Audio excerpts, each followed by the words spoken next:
So I believe it is right at the hour. So, Mr. Cheney, if you're ready, and I'll just mention again for everybody's, just so that everybody knows, we do have these stacked up in 10-minute increments. So we're gonna have a limited amount of time, but that's the idea, is to get as many witnesses as possible.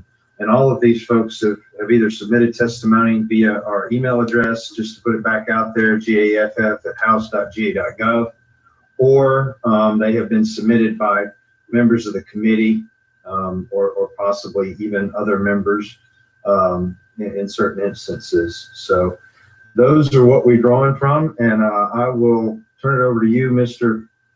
Cheney, and hear what you have to say, sir. If you'll tell us who you are and a little bit of your background, and then proceed with your presentation. Thank you, Chairman. Good afternoon. I'm Eric Cheney from Fulton County, Georgia. I would like to take a moment to say thanks to the Governmental Affairs Committee, Chairman Blackman, for the opportunity to speak before this committee. A gentleman by the name of James Allen said, "Many thinking people believe America's best days are behind us." He wrote this statement in 1775. Many people still feel this same way today. However, I do not. I believe in my county, I believe in my state, and I believe in my country. And that's why I'm speaking to you today. Certain things we do in this life only grant us one opportunity to get them right. 3 examples of those things are skydiving, scuba diving, and holding an election. When skydiving, one must have a parachute that's packed correctly. When scuba diving, one must make sure that they have air in their tanks. And when conducting an election, we must have equipment that ensures safety, security, welcome in, Tosh Time. and Thank you for coming back throughout this entire process. And I can tell you that the current system does not afford us these luxuries. I'm here to express today the dilemma that we as a board here in Fulton County experienced certifying the electronic recount performed in the November 3rd, 2020 general election. As you know, the certification process requires the election supervisor to swear under oath and under penalty of perjury that the certified votes are a true and accurate reflection of the count or recount. In the instant case, the election supervisor of Fulton County could not honestly make such an attestation, given the inherent inconsistencies existing within the electronic summary report generated by the Dominion voting system. The basis for the dilemma is simple. The election summary report for the electronic recount tabulated votes in a manner that resulted in more collective votes being cast for presidential candidates than the total number of votes reflected within the report. The inconsistent count could not be reconciled. We tried, could not be reconciled. This fact, inherent inconsistency, is simple. The election summary report for the electronic recount tabulated votes in a manner that resulted in more collective votes being cast for the presidential candidates than total in the report. I repeat, the inconsistent count could not be reconciled. That point is very important. When you can't reconcile a count, you must stop and figure out why that count cannot be reconciled.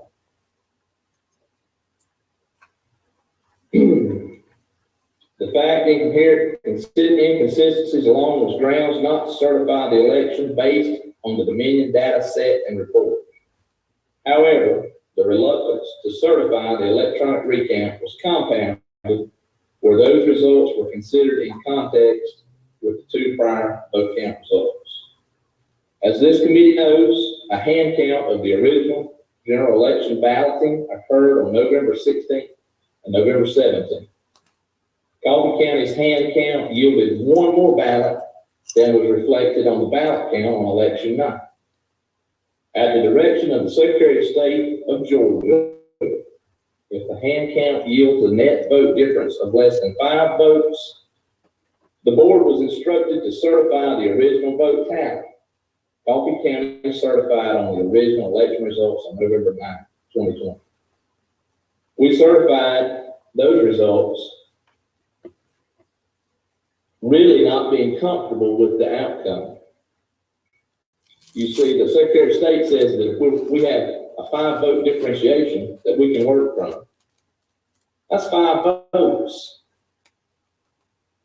5 votes.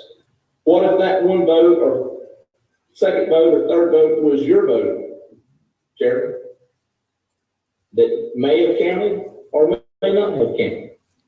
Every single vote in the state of Georgia that is a legal vote, we don't need to regard them as just, we don't have to count them, or we can count them, we may count them, we can kind of get it right.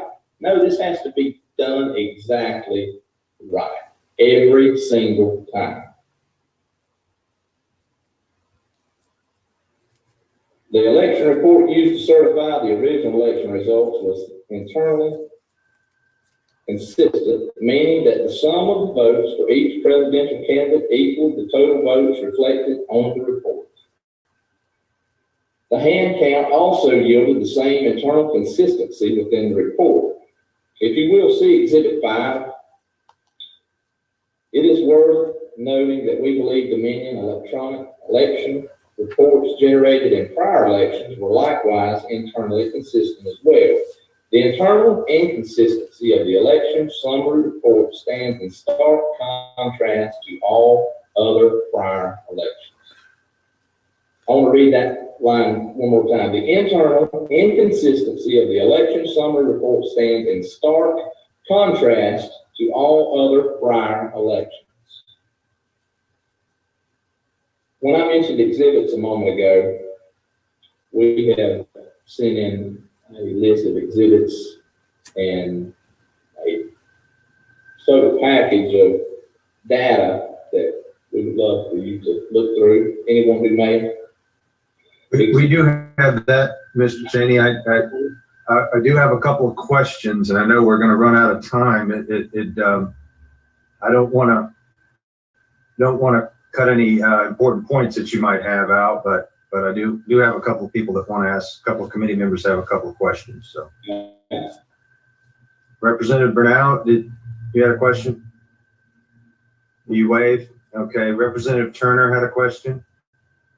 I might have missed it. I heard that you said, thank you, by the way, for being here. I'm going to speak quickly in the interest of time. I heard you say that there was one extra vote in the hand count versus the machine count, but I don't know that I picked up on how far off the second machine count was. I was getting to that point. Okay. And further down my explanation. Okay, go ahead. Yeah. If you wouldn't mind answering the question, please. Yeah, please continue, Mr. Cheney. Yes, we have a 50 vote difference, 50 votes in the second hand count that we could not reconcile, could not duplicate. Was that a hand count or a machine count the second time? That was a machine count. Thank you, sir.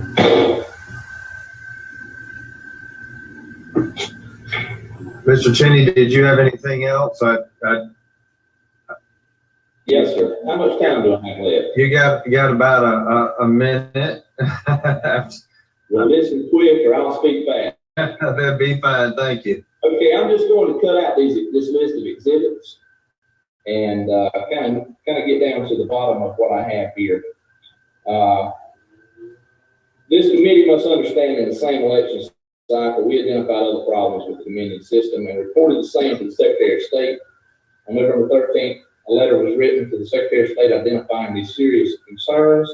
A copy of that letter and relative documents were also attached. Let me just paraphrase. I had quite a bit of stuff to go on, but I'll just paraphrase. We've saw a house burning for several weeks now. We've picked up the phone, we've called the fire department. No one has responded. We have basically begged Chris Harvey and the Secretary of State to come to Douglas, Georgia, to our elections office, listen to our concerns, and if we perform any way, shape, form, or fashion that is not right, help us correct this beforehand. We have been denied. Coffee County has been denied any help from the Secretary of State's office, and it's documented in each of our exhibits. We have plenty of supporting documents that speak to this, and we have begged the Secretary of State to come to Douglas, Georgia. It's only 2 hours from Macon, Georgia to Douglas, Georgia. Get down here and help us. That's what we've asked for, and we haven't received. I appreciate your time. Thank you so much for having me today.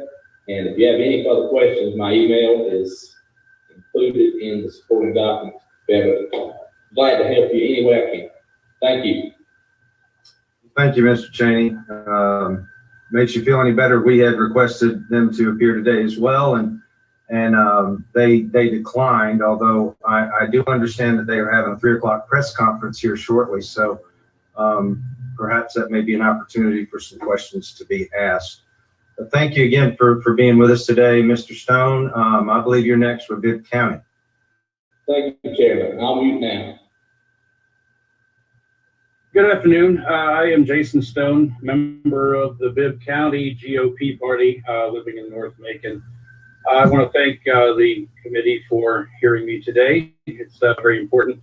My testimony is unique in the sense that I was the sole Republican allowed into the tabulation, replication, and adjudication room during the entire process of the ballot opening, scanning, and the adjudication for absentee, military, and provisional ballots.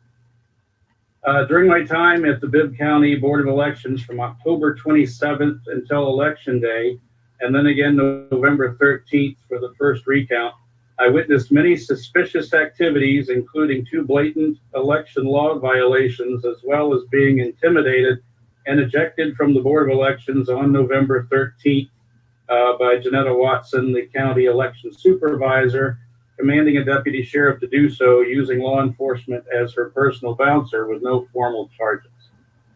I heard 2 issues discussed during the Senate hearing that were left unanswered, and I'd like to answer those first. It was discussed referring the pristine ballots seen during the recount that they might be reproduced ballots, but this is not true. A reproduced ballot is printed on a standard size piece of paper with a QR code and cannot be mistaken for an actual absentee ballot. Secondly, there is no difference between the absentee ballots issued from the Board of Elections and the ballots sent out by outside vendors. It was assumed in the Senate hearing that there were obvious differences, but there are not.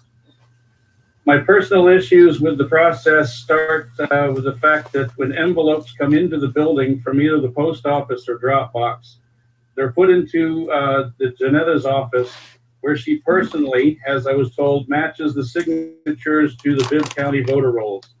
This process is done in private with no Republican or any other observation for that matter. So when the absentee ballot envelopes arrive out into the workstations, they are assumed to be correct. You know, we have no way of knowing if those ballots were legitimate or not. Second, the vote review panel that I was a member of was invited to witness the absentee ballot opening process of the absentee ballot opening during Tuesday, October 27th.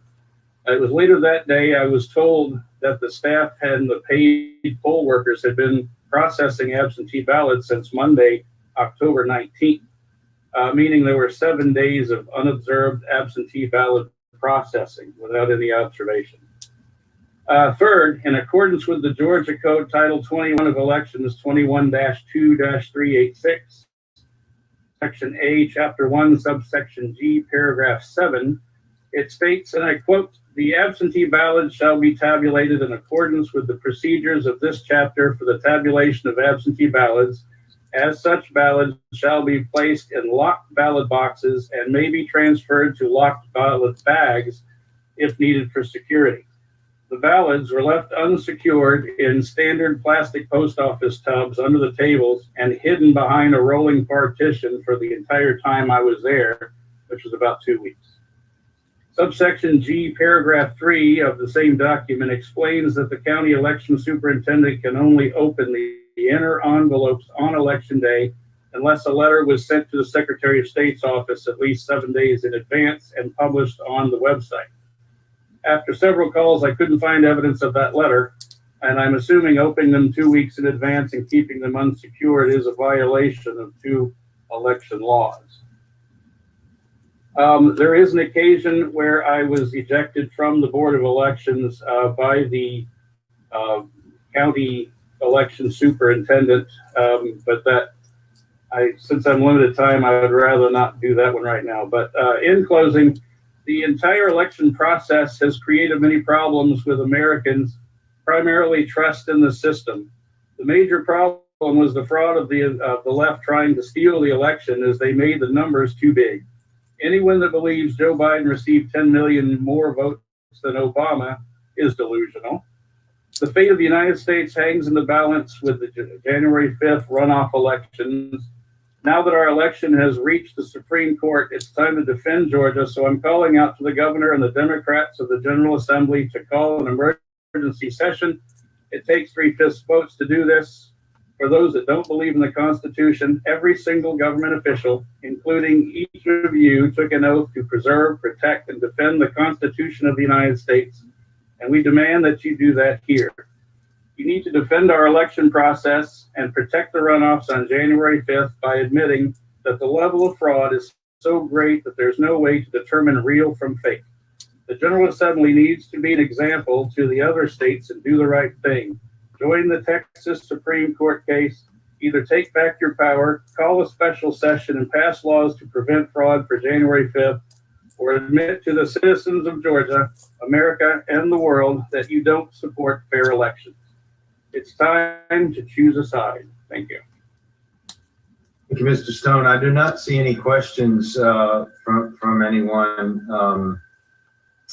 I appreciate you being here with us today. Thank you for your testimony, and we're going to go ahead because I believe Ms. McCarthy is with us today, and she's next on our list. If you want to, I think with Dekalb County, Ms. McCarthy. Hi, everybody. My name is Marcy McCarthy, and I would appreciate that you had me here today. I am a successful businesswoman in the cybersecurity industry. I was elected as a 2020 national delegate for the Republican National Convention. In 2020, I served on the voter review panels, known as VRPs, representing the Dekalb GOP during the June presidential primary, August runoff elections, as well as in the general special election in this past November. Today, I'll share with you how 4 areas in the processes and controls that were either altered or removed entirely for the general special election that were in place for the June presidential election the June presidential primary and August runoffs. This caused several irregularities and inconsistencies within the VRP in Dekalb County. My first point today that I'll bring forth. The role and composition of the VRP changed from a 2-person bipartisan panel to a 4-person panel that was not objective. For 5 days, the VRP had 2 pairs operating independently of each other.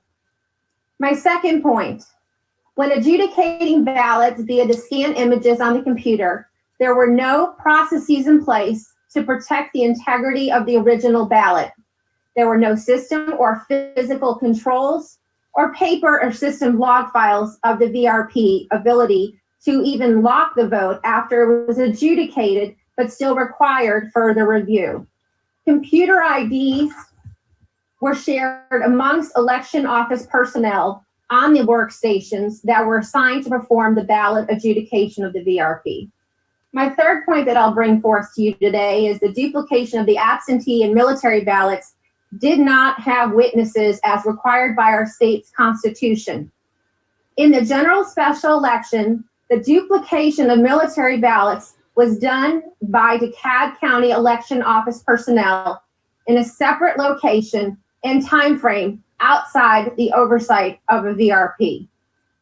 My fourth point today, because there is no checks and balances in the absentee ballots authentication processes, human error caused 2 voters in Dekalb County to be disenfranchised, and that was unbeknownst to them as their absentee ballots were from the wrong election, and the outer and inner envelopes had already been separated by the time we received that at the VRP. And there was an inherent bias in the VRP once working within a single body. So just to familiarize everybody, the VRP is to determine the voter's intent, and it's to be done so in a bipartisan manner. During the combined presidential primary and runoff elections, the VRP was comprised of a Republican and a Democrat and was truly bipartisan. However, during the general special election, the VRP was comprised of 4 people, 1 Republican, 1 Democrat, and 2 nonpartisans.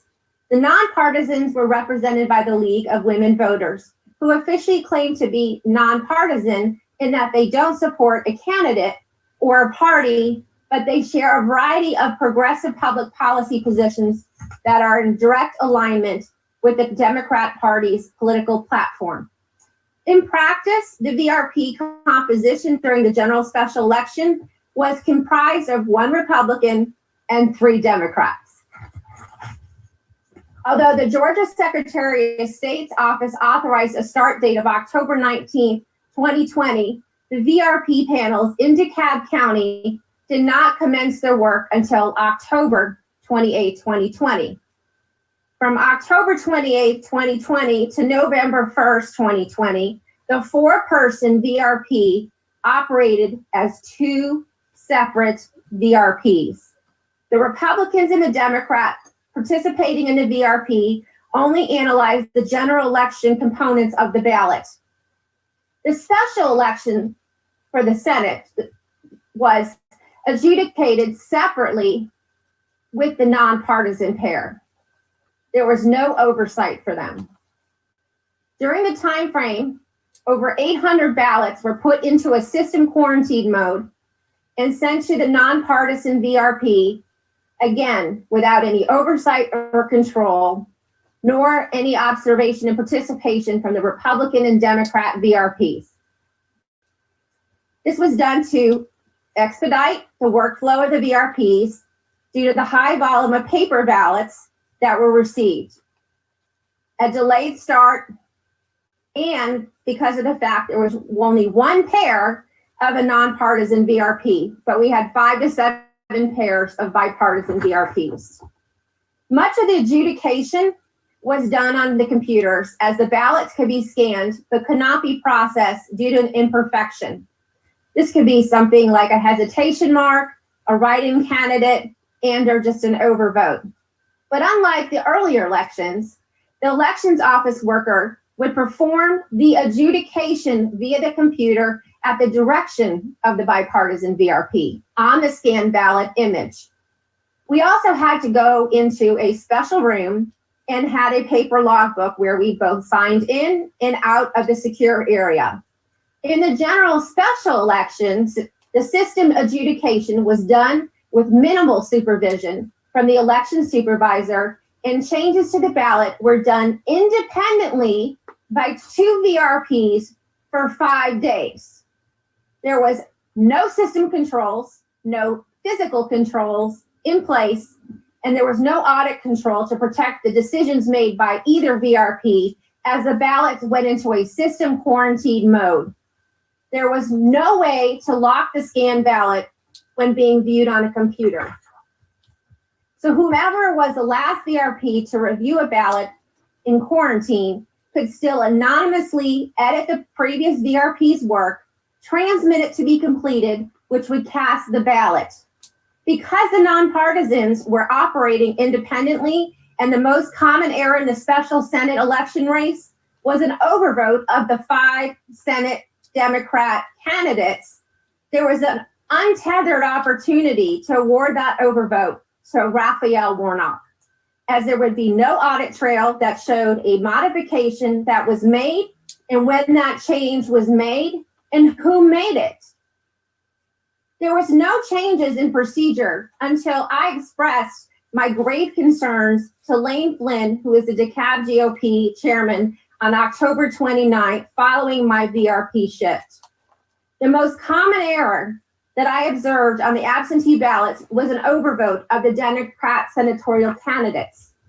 I observed and noted that the computers being used by the VRPs to review the ballots were signed into by various DeKalb election office personnel, all sharing the same user IDs. So there was no possible way to track the identity of who actually logged in into any of the computers and who sat at them. The lack of physical and system controls was just astounding to me. Other than receiving an authorization letter from either the affiliated political party and being sworn in at the time of your first shift, there were zero records being maintained. Furthermore, the badging was ad hoc at best, where some of the VRPs had the laminated badges, but most had sticker badges. It's important fact that the military. Ms. McCarthy, excuse me, I don't mean to interrupt, Yes. but we're got about a minute left.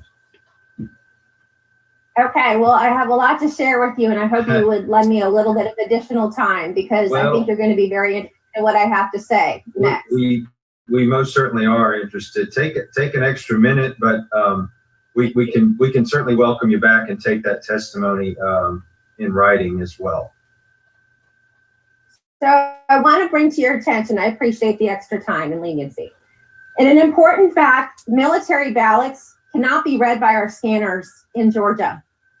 The Special General Election DeKalb County Elections Office accepted 1,878 military ballots out of 25 initiated.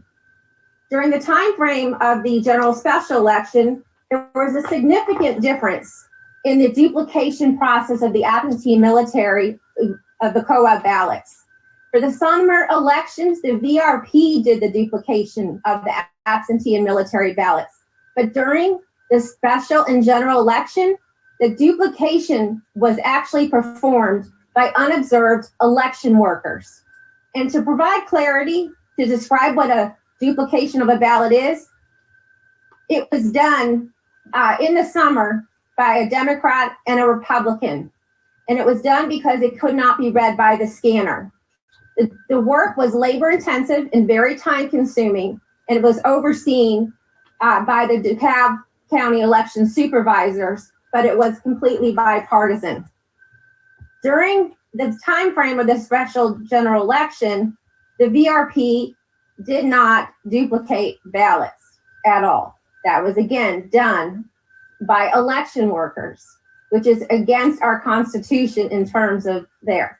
They were also serving as a glorified VRP because they would only give us the rejected ballots that they felt that they could not transcribe directly. Okay, and this was done during our special general election without any oversight. I think that should make everybody here very concerned about the integrity of our election. This decision was made by Erica Hamilton, the director of the DeKalb County Voter Registration and Elections Office. So I would like to also share one other point with you. We had a voter review panel that finally got together as one body 5 days into the process. We found 2 absentee ballots from the wrong election in our pile of ballots that we were to manually adjudicate. One was for Donald Trump and one was for Joe Biden, but it was from the presidential primary election. I have to ask everybody here today, if we're doing a verification and authentication of the signatures, the ballot, why were 2 ballots in the same pile presented itself there and were from another election? So unbeknownst to 2 DeKalb voters, they did not know that they were disenfranchised, but were. There was absolutely no process in place to handle that because the ballots and the envelopes were already separated. My final point to bring forth to all of you is the bias that was inherent in the voter review panels. There was one instance where there was a paper ballot that was wet and had dried and the ink had run everywhere. I was the only Republican serving on this voter review panel, and they all lobbied around a vote that did not exist for Raphael Warnock. when I really seriously disagreed with that decision, we escalated it to an election supervisor who served as a chief voter review panel, which was not in place in our voter review panels as stated by our Constitution in Dekalb County. Essentially, she Ms. overruled me. McCarthy, Ms. So Ms. it was McCarthy, a 4-to-1 situation. Yes. Ms. McCarthy, I apologize for having to cut you off, but we're already back up over to our original time, and we would welcome you back to testify some more very enlightening testimony you provided today. I don't see any questions, but I do want to thank you for being here. We have Miss Ashley. Is it Giles or Gillis? It's Gillis. It's Gillis. Hi, my name is from Gillis. Fulton County. Is set at 2:30. I'm gonna let you go ahead, Miss Gillis. Hi, I'm Ashley Gillis. I'm actually from Lamar County. Oh, they had it wrong. I'm sorry. COP chair, and I teach therapeutic writing for children with autism and disabilities, and I appreciate you giving me the time to speak. I'm going to go right into it, but first I'd like to back up to Lamar County during the primary. During the primary, a Lamar County Elections Board member reported a technician from Dominion apparently ran about 150 absentee ballots through a tabulation scanner twice after our local tech went home sick. That technician was fired. Friday, this was during the primary, a Dominion executive came in to help start over. He determined that the fired tech had also not cleaned the scanner as he should have after every 500 ballots, which led to overvotes and other problems. We noticed it when some of the popular judges got more votes than we had ballots, and we should have caught this earlier, said an elections board member. This was reported by multiple witnesses to this, as well as our election superintendent in Lamar. So some of these issues were reported to the Secretary of State's office during the primary, and they let Dominion have 100% control over fixing these issues. Now I'm going to fast forward to the election. On November 5th, I was sent to Fulton County as a fully credentialed by the Georgia Republican Party to be an observer of canvassing ballots. It was approximately 6:30 p.m. We were locked out. A lawyer was sent up there to see if we could gain access, and we were denied access. I called the Secretary of State. There was no answer. I had to make a report with the Fulton County Sheriff's Office. The Sheriff's Office said that they had no jurisdiction, but they would let me complete an incident report. This is still an ongoing investigation with the Secretary of State. Upon further research, I discovered that I would have to get a writ of mandamus to be allowed entrance to canvassing of ballots. At that time, the court was closed and much time was wasted. There needs to be an easier remedy to gain access and to be able to carry out our rights as monitors when there's canvassing of ballots or when, ballots are being handled during this process. I have it on video. We were definitely locked out. We could not get in. And also in that incident report, you will also see that there was sensitive voter information found in a dumpster nearby. Now I'm going to go to the hand recount audit. During the hand recount audit, I was credentialed as a vote review panelist. So on Friday, October 13th, I was credentialed as a vote review panelist for Fulton County during the hand recount audit. I was instructed by the superintendent to fill out the Arlo form wrong. I'm not the type of person that's going to sign my name to anything. So I stepped out into the main lobby to pull up the instructions on my cell phone to show the others. While I was out there, I noticed some men with book bags wearing a VOV insignia on their shirts. It didn't stand out very well, but you could see it was on different places on their shirts. And the emblem was also on their book bags. I asked them where they were from, and they said they were from the Secretary of State's office. I asked a few more questions, just about stuff that would be on the voter review panel, and their answers were congruent with something that would be the Secretary of State's protocol. I went back to the room on the vote review panel and discussed it with my peers, and we all agreed to fill out the Arlo form as directed per the instructions, not per the superintendent.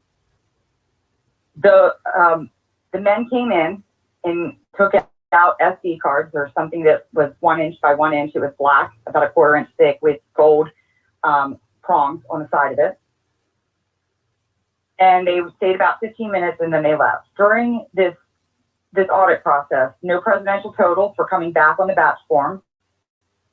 The batch forms were incomplete, and the supervisor remarked that no totals were to be given out until the Secretary of State released them. A witness in the other room told me that they were not even able to observe the numbers being written down, as they were instructed by the staff to keep them covered. I reported this to the Secretary of State on my way home, as well as the GOP. I was asked by an investigator to make a statement, which was not needed because I was told that the Secretary of State sent them out there for a forensic audit. The next day was Saturday. Still no presidential totals were coming back. And a man wearing the same insignia on the shirt came in and was introduced to me as an Arlo auditor. He worked for Arlo. I thought Arlo was a software, and I didn't realize Arlo had employees. So now things are coming back with multiple batch numbers on them, more than one. So we have like 2 coming back that said batch 1. We started using the timestamp of when they came back on our form to keep them separate, because you would not know what batch it came from. Everything was entered by the Arlo employee into Arlo and was viewed from a distance of over 20 feet away, so you could not see the screen. Sunday, the Arlo employees returned as well. Still no presidential totals on the batch sheet, and most were labeled batch 1. Ballots were now coming back on plain copy paper and not the card stock. On Tuesday, November 17th, I went to pick up the totals or retrieve the totals for the hand recount audit, and was told by the supervisors that they were using the election results numbers per the email from the Secretary of State. So she handed me election results dated November 9th at 8:46 a.m. Again, that day was November 17th, and it was after 10 o'clock. The whole process did not seem to coincide with the instructions that were given by the Secretary of State's office.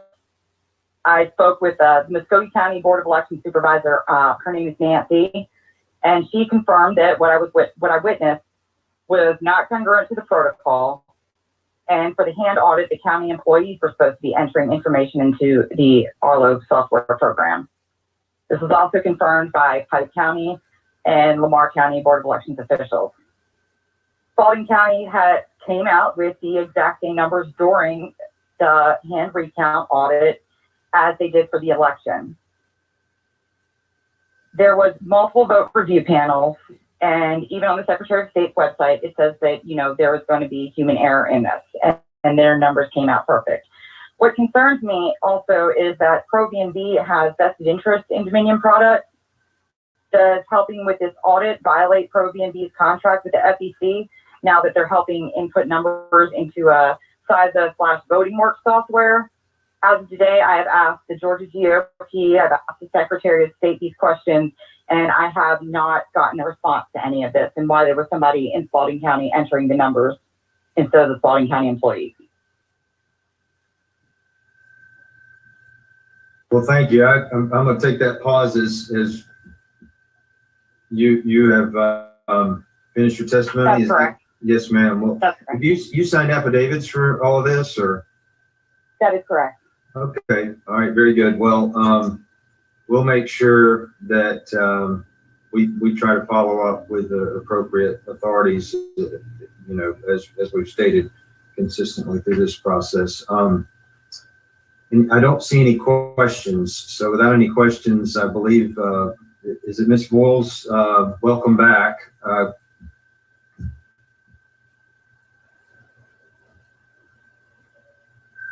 Thank you. Hey, good to have you again. Good to be here. Turn it over to you. Thank you. I want to start by saying that I really believe that free and fair elections are the cornerstone of our constitutional republic. And we have simple protections like voter ID, updated voter registration lists, which is a big one for me, that make perfect sense if we truly believe that every legal vote must count. And I think our right to vote has been preserved by the lives and blood and sacrifice of our patriots from the American Revolution up through the civil rights marches and throughout our history. And it's for that reason that I'm here today, because I think we need to make sure those sacrifices were not in vain. For those reasons, I've been a poll manager for over 20 years. Elections must be held in a manner to ensure the highest confidence of those who are entitled to legally cast a vote. And this is something I believe we need to get our hands on immediately for the upcoming January election. In those years, those 20 years, I have never seen such a lack of organization and preparation. I'm a dual poll manager in Fulton County. There was a total lack of chain of custody. Serial numbers were missing. Poll pads were tagged correctly for my poll, but they were programmed for Adams Park Library, which is over 25 miles away. This is where we discovered the polls and the machines were connected to the internet. They were programmed just as easily and remotely as perhaps my Apple computer would be programmed from somebody someplace else if I have an issue. And then where I want to spend the majority of my time, however, is on Friday, November 13th, my area supervisor for Fulton County elections sent an email requesting managers and assistant managers to help perform an audit at the Georgia World Congress Center. We had to commit to Saturday through Wednesday, 7 a.m. to 5 p.m. because of the multitude of work that had to be done. I reported early Saturday morning and watched a short training video on the procedures and processes. After a logistical delay, we were finally seated. They didn't have enough tables for everybody. I was table number 136, and there were 2 auditors at each table, and we were tasked with simply counting the votes that we were to be given from different polling locations and absentee ballots. Our first box was already ready for us. It was a corrugated cardboard box, and here again, the chain of custody was non-existent. It was taped with clear packing tape. It did have the secretary's seal kind of affixed to the top, not totally, but there were no signatures on it. And it was, it didn't tell us who handled the box last. In our box, after it was opened and we broke the seal, we had 800 absentee style ballots in this box. These are the same type ballots that are used for provisional. That's why I'm saying style. It was to concentrate, and this is where I want to concentrate the balance of my time, on a batch of pristine, stark, white ballots squeezed about 2/3 of the way into the box. Every other batch had 100 of these AB style ballots, and up to this point, they showed normal use, normal wear and tear. I shouldn't use the word tear, but normal little curling of the page. This particular batch had 110 ballots and was marked as State Farm Arena. That told us that's where that originated. These ballots were noticeably different in appearance, in feel. They had never been folded in any way in order to put them into an envelope as either an absentee ballot or a provisional ballot would have been done. These same provisional ballots that we received, though, on election day are totally blank. These were scored so the voter could easily know how to fold the ballot, but none of them had been folded. You could run your hand over and, barely see where it should be folded, but it had never been folded at all. Ballots that come out of the envelope, once they come to your house, you pull them out and you can tell they've got like an accordion. There are 3 places where they fold. There was an alarming peculiarity beside the appearance of the unique way that, and that was that they were copied. I'm not speaking of how ballots are sometimes duplicated if they will not go through a scanner or have perhaps come from overseas, which would not have affected these anyway. These came from State Farm Arena. So they were not overseas, they were not military ballots. Out of these, there were 106 obvious copies of the first ballot. On the first ballot for Joseph R. Biden, there was a slight little eclipse where it had not been bubbled in all the way. Every other candidate on there had similar traits to them, not as stark as that little white eclipse that was in there. These ballots, excuse me, were exact duplicates of the original one. All 106 of these ballots were for Joseph R. Biden, 2 were for Donald Trump, and 1 was for Joe Jorgensen. The 106 were identical. I can't stress that enough, including flaws and other peculiar marks on the paper. There was another issue about one of them. All of us had been in a hurry and lifted the lid to the copy machine a little too fast, and we've seen the copy that is produced slightly askew, even though the paper is right. The photographic image just isn't quite right. On that one paper, we had one of these 106 where it was a tad bit askew. So out of these 110 ballots, it was just really stunning that so many were for Biden, and even more egregious was so many copied from one original. When we left about 4:30, we were told that there were still many ballots to get through, but we would be done sometime later on Monday. The next morning, we were back at the appointed time on Sunday. Far fewer people were in the Georgia World Congress Center. Most of the other people had been Fulton County employees, and they were not there on this particular Sunday. So even though we arrived first, before the appointed time, before 7 o'clock in the morning, and other people arrived after us, we did not receive our ballot box until others received theirs. Now, the box we received on Sunday morning was of the typical kind that we have in our ballot box polls in Fulton County. They're a fabric style, roughly a cube with zippers, a pull handle, and wheels. That is sealed before we take them in to the service center. So the next morning, as we're waiting for ours, the gals behind us got over 3,000 ballots. The gals in front of us got over 6,000 ballots. We finally got our box. I peered inside expecting to see an enormous amount. We had 60. They were from the Quality Living Center in South Atlanta. Now, as I mentioned, this box was the type that we have seen before in the State Farm, but it was not the hard type that we saw with ballots in it being pulled from under the table. Those are typically our supply boxes. Our box was the type that was standard issue used in precincts. So when I opened this box of 60 ballots, they were of the BMD, the ballot marking device, the Dominion machines from the Quality Living Center.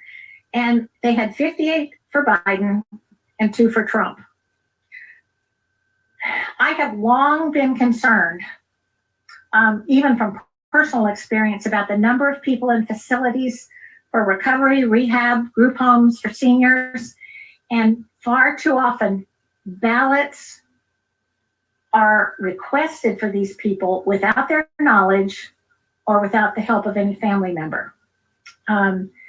These seemed a tad bit suspicious to us.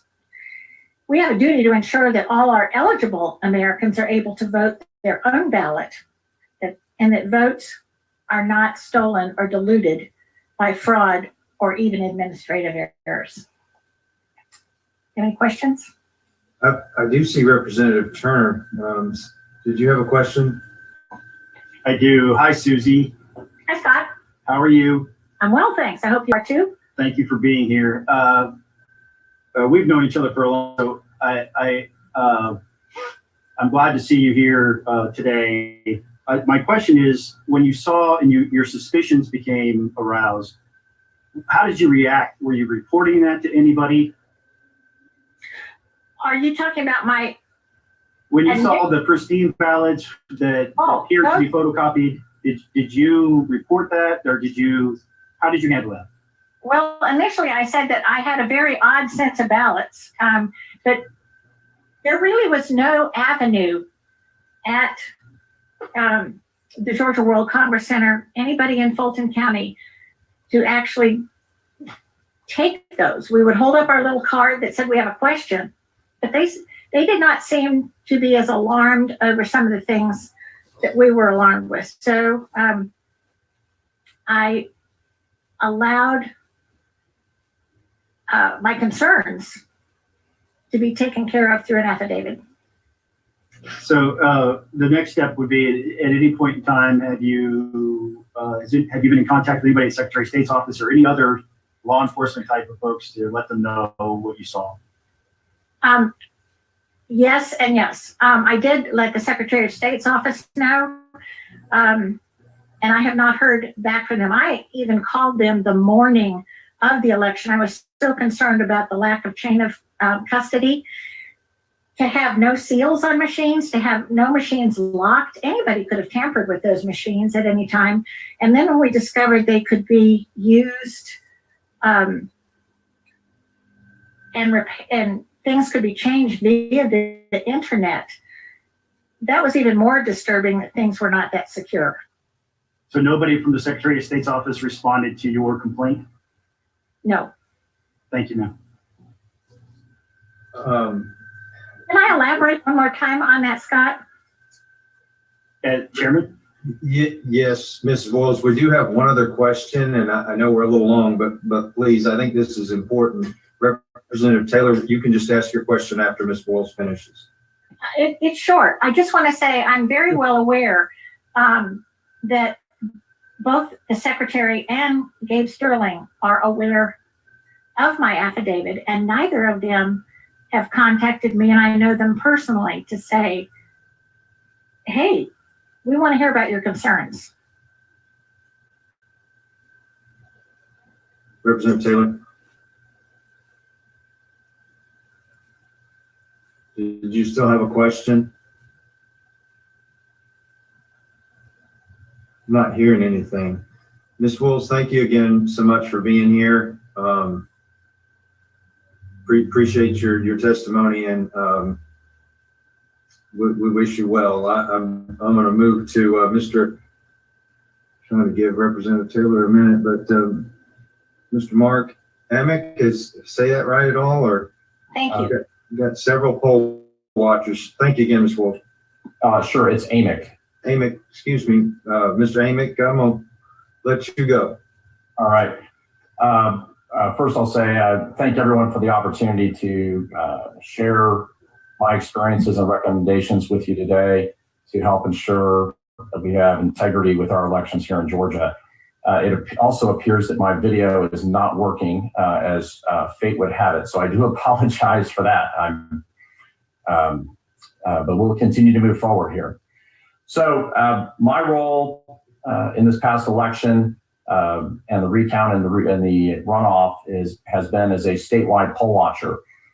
That is different than a precinct poll watcher in that I'm enabled to go to any polling location, and that's relevant in this particular instance because I'm going to share some experiences in my testimony, citing some different examples that I have seen throughout the election process here. So quickly, one example is that on election day, I was not allowed to enter into Birmingham Falls Elementary, the polling location there in Fulton, Georgia. I was wearing my state-issued badge and letter from the Secretary of State. I presented that to the poll manager, and I was not allowed to enter the voting location to watch the process.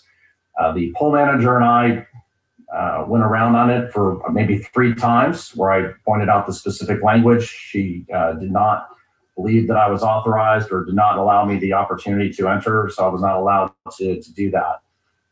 Instead of escalating it, I decided to move on and not make a bigger thing out of it at that time.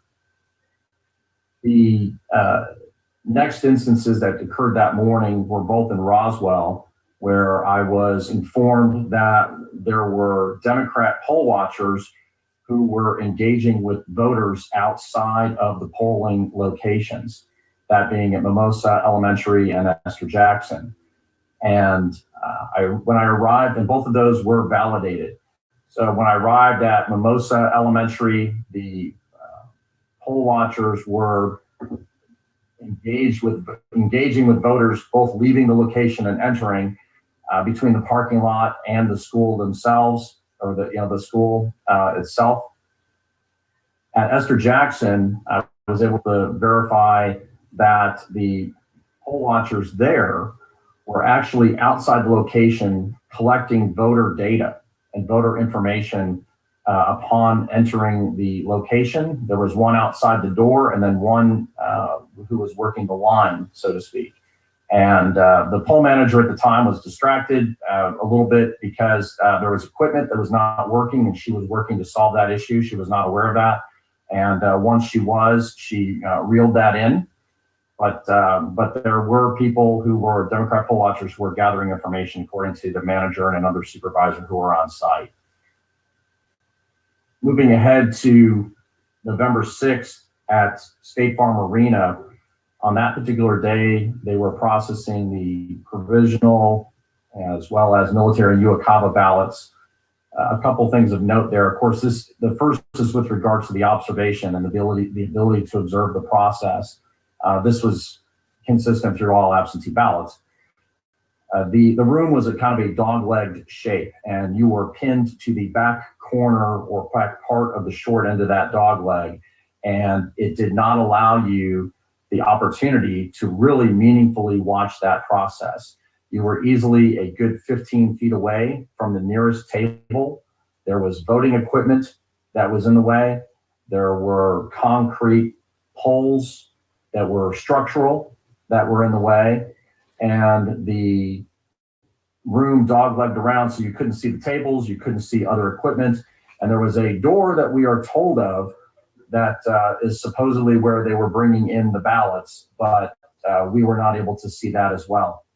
I will note for the record that on the 4th, November 4th that is, and on the 6th, while I was there on each of those days, that I not at any time saw the workers pull bins or suitcases or anything out from underneath the tables as normal operating procedure. Moving ahead into something that Marcy McCarthy touched base on earlier, and that is a concern over the processing of the military and UOCAVA ballots. I had flagged this as being as a concern, and I'll get into that in a minute here. The day after, according to the one thing I'm going to clarify for everybody and for everyone here is that the process, according to Rick Barron, who's with Fulton County there, as explained to myself and a few others, what they do is they will mail a form, they will email a form to military members or other overseas citizens. They will then print that form, mark that form with their intended choices, and then mail that back to the county. The county then processes it much like they would with an absentee. However, it goes through that process that Marcy mentioned with regards to duplication. I too had flagged that as a real problem because where we're at, we cannot see that process. So a worker, a Fulton County worker, takes that form and then is supposed to duplicate that form onto a ballot with the intended choices of that voter. That is not something that we are able to observe or watch firsthand. You can see it from a distance, but you cannot see whether it's authentic or validated or any parent accountability with regards to the voter's intent of casting that ballot. Same thing, the second point with regards to concern in that process is once that duplication is done, then that goes through to another individual who actually casts the ballot. There too, you are not allowed to observe or watch that process. They're behind the typical voting machine. You are not allowed to see how they vote. At any of those points, it would be seemingly and unfortunately easy to make a change without any accountability or verification or authentication in that process. And that is something that needs to change. Moving ahead to DeKalb County on November 15th, this was the date of the first recount or audit, as it was. The observation was limited at that time to one observer per 10 tables. However, they were set up in sections of 16 tables. So clearly that doesn't make sense and led to a number of conflicts and confusion. So while I do believe we need more hands-on observation, setting it up like that just only led to other problems that were unnecessary. The biggest thing that came out of DeKalb, from my experience, was an attempt to inflate the vote count for Joe Biden by 9,626 votes. Having grown frustrated with sitting and trying to watch the recount process, I decided to move somewhere where I thought or hoped that I could add a little bit more value in my role, and went to the table and the location where the workers were entering in the sheets with the recount tallies into the Arlo system. Of course, we had to stay 6 or more feet back behind them. You're not able to see what is input into the computer screen. However, at this particular batch of papers, I was able to read the batch number, essentially a box number, the table color and table number, and the vote totals for Joe Biden and President Trump. I started making notes of it because I thought it might be helpful in case there was an opportunity or a need for an audit to confirm if what was actually submitted was entered into the system. It was during this process that I started to see a pattern and kind of an expectation with regards to the final tally, which I would gauge or ballpark to be around 1,500 total in a ballot box. What came through that caught my attention that we flagged was one that was 10,707 for Joe Biden. I've turned this in as an affidavit, so I won't go into all the details, but I flagged that, worked with the DeKalb County election officials to make sure that I was a part of, to oversee the recount, which was conducted. And that vote total for Joe Biden ended up being 1,081 and not 10,707. That was not a simple decimal. That was not misreading of a number. Somebody wrote that down. Actually, I take that back. 2 people wrote that down and signed off on it as being counted and authentic. I don't know. That has been turned in supposedly for investigation. I too have not been contacted with regards to my input if someone wanted to gain some insight. But sir, obviously we have some concerns about that. We have concerns about what other ballot boxes would these people have counted? Are they going to be allowed to count and continue in the recount, or excuse me, not the recount, but the runoff election? So some real problems there with regards to DeKalb County and that attempted inflation of 9,626 votes. Going into just a few recommendations here real quickly. One thing that would help there, as well as other locations, is we have to have meaningful observation. We really do. And if that means that we get state issued N95 masks to be able to get up close, to be able to watch what is going on, we need to be able to do that.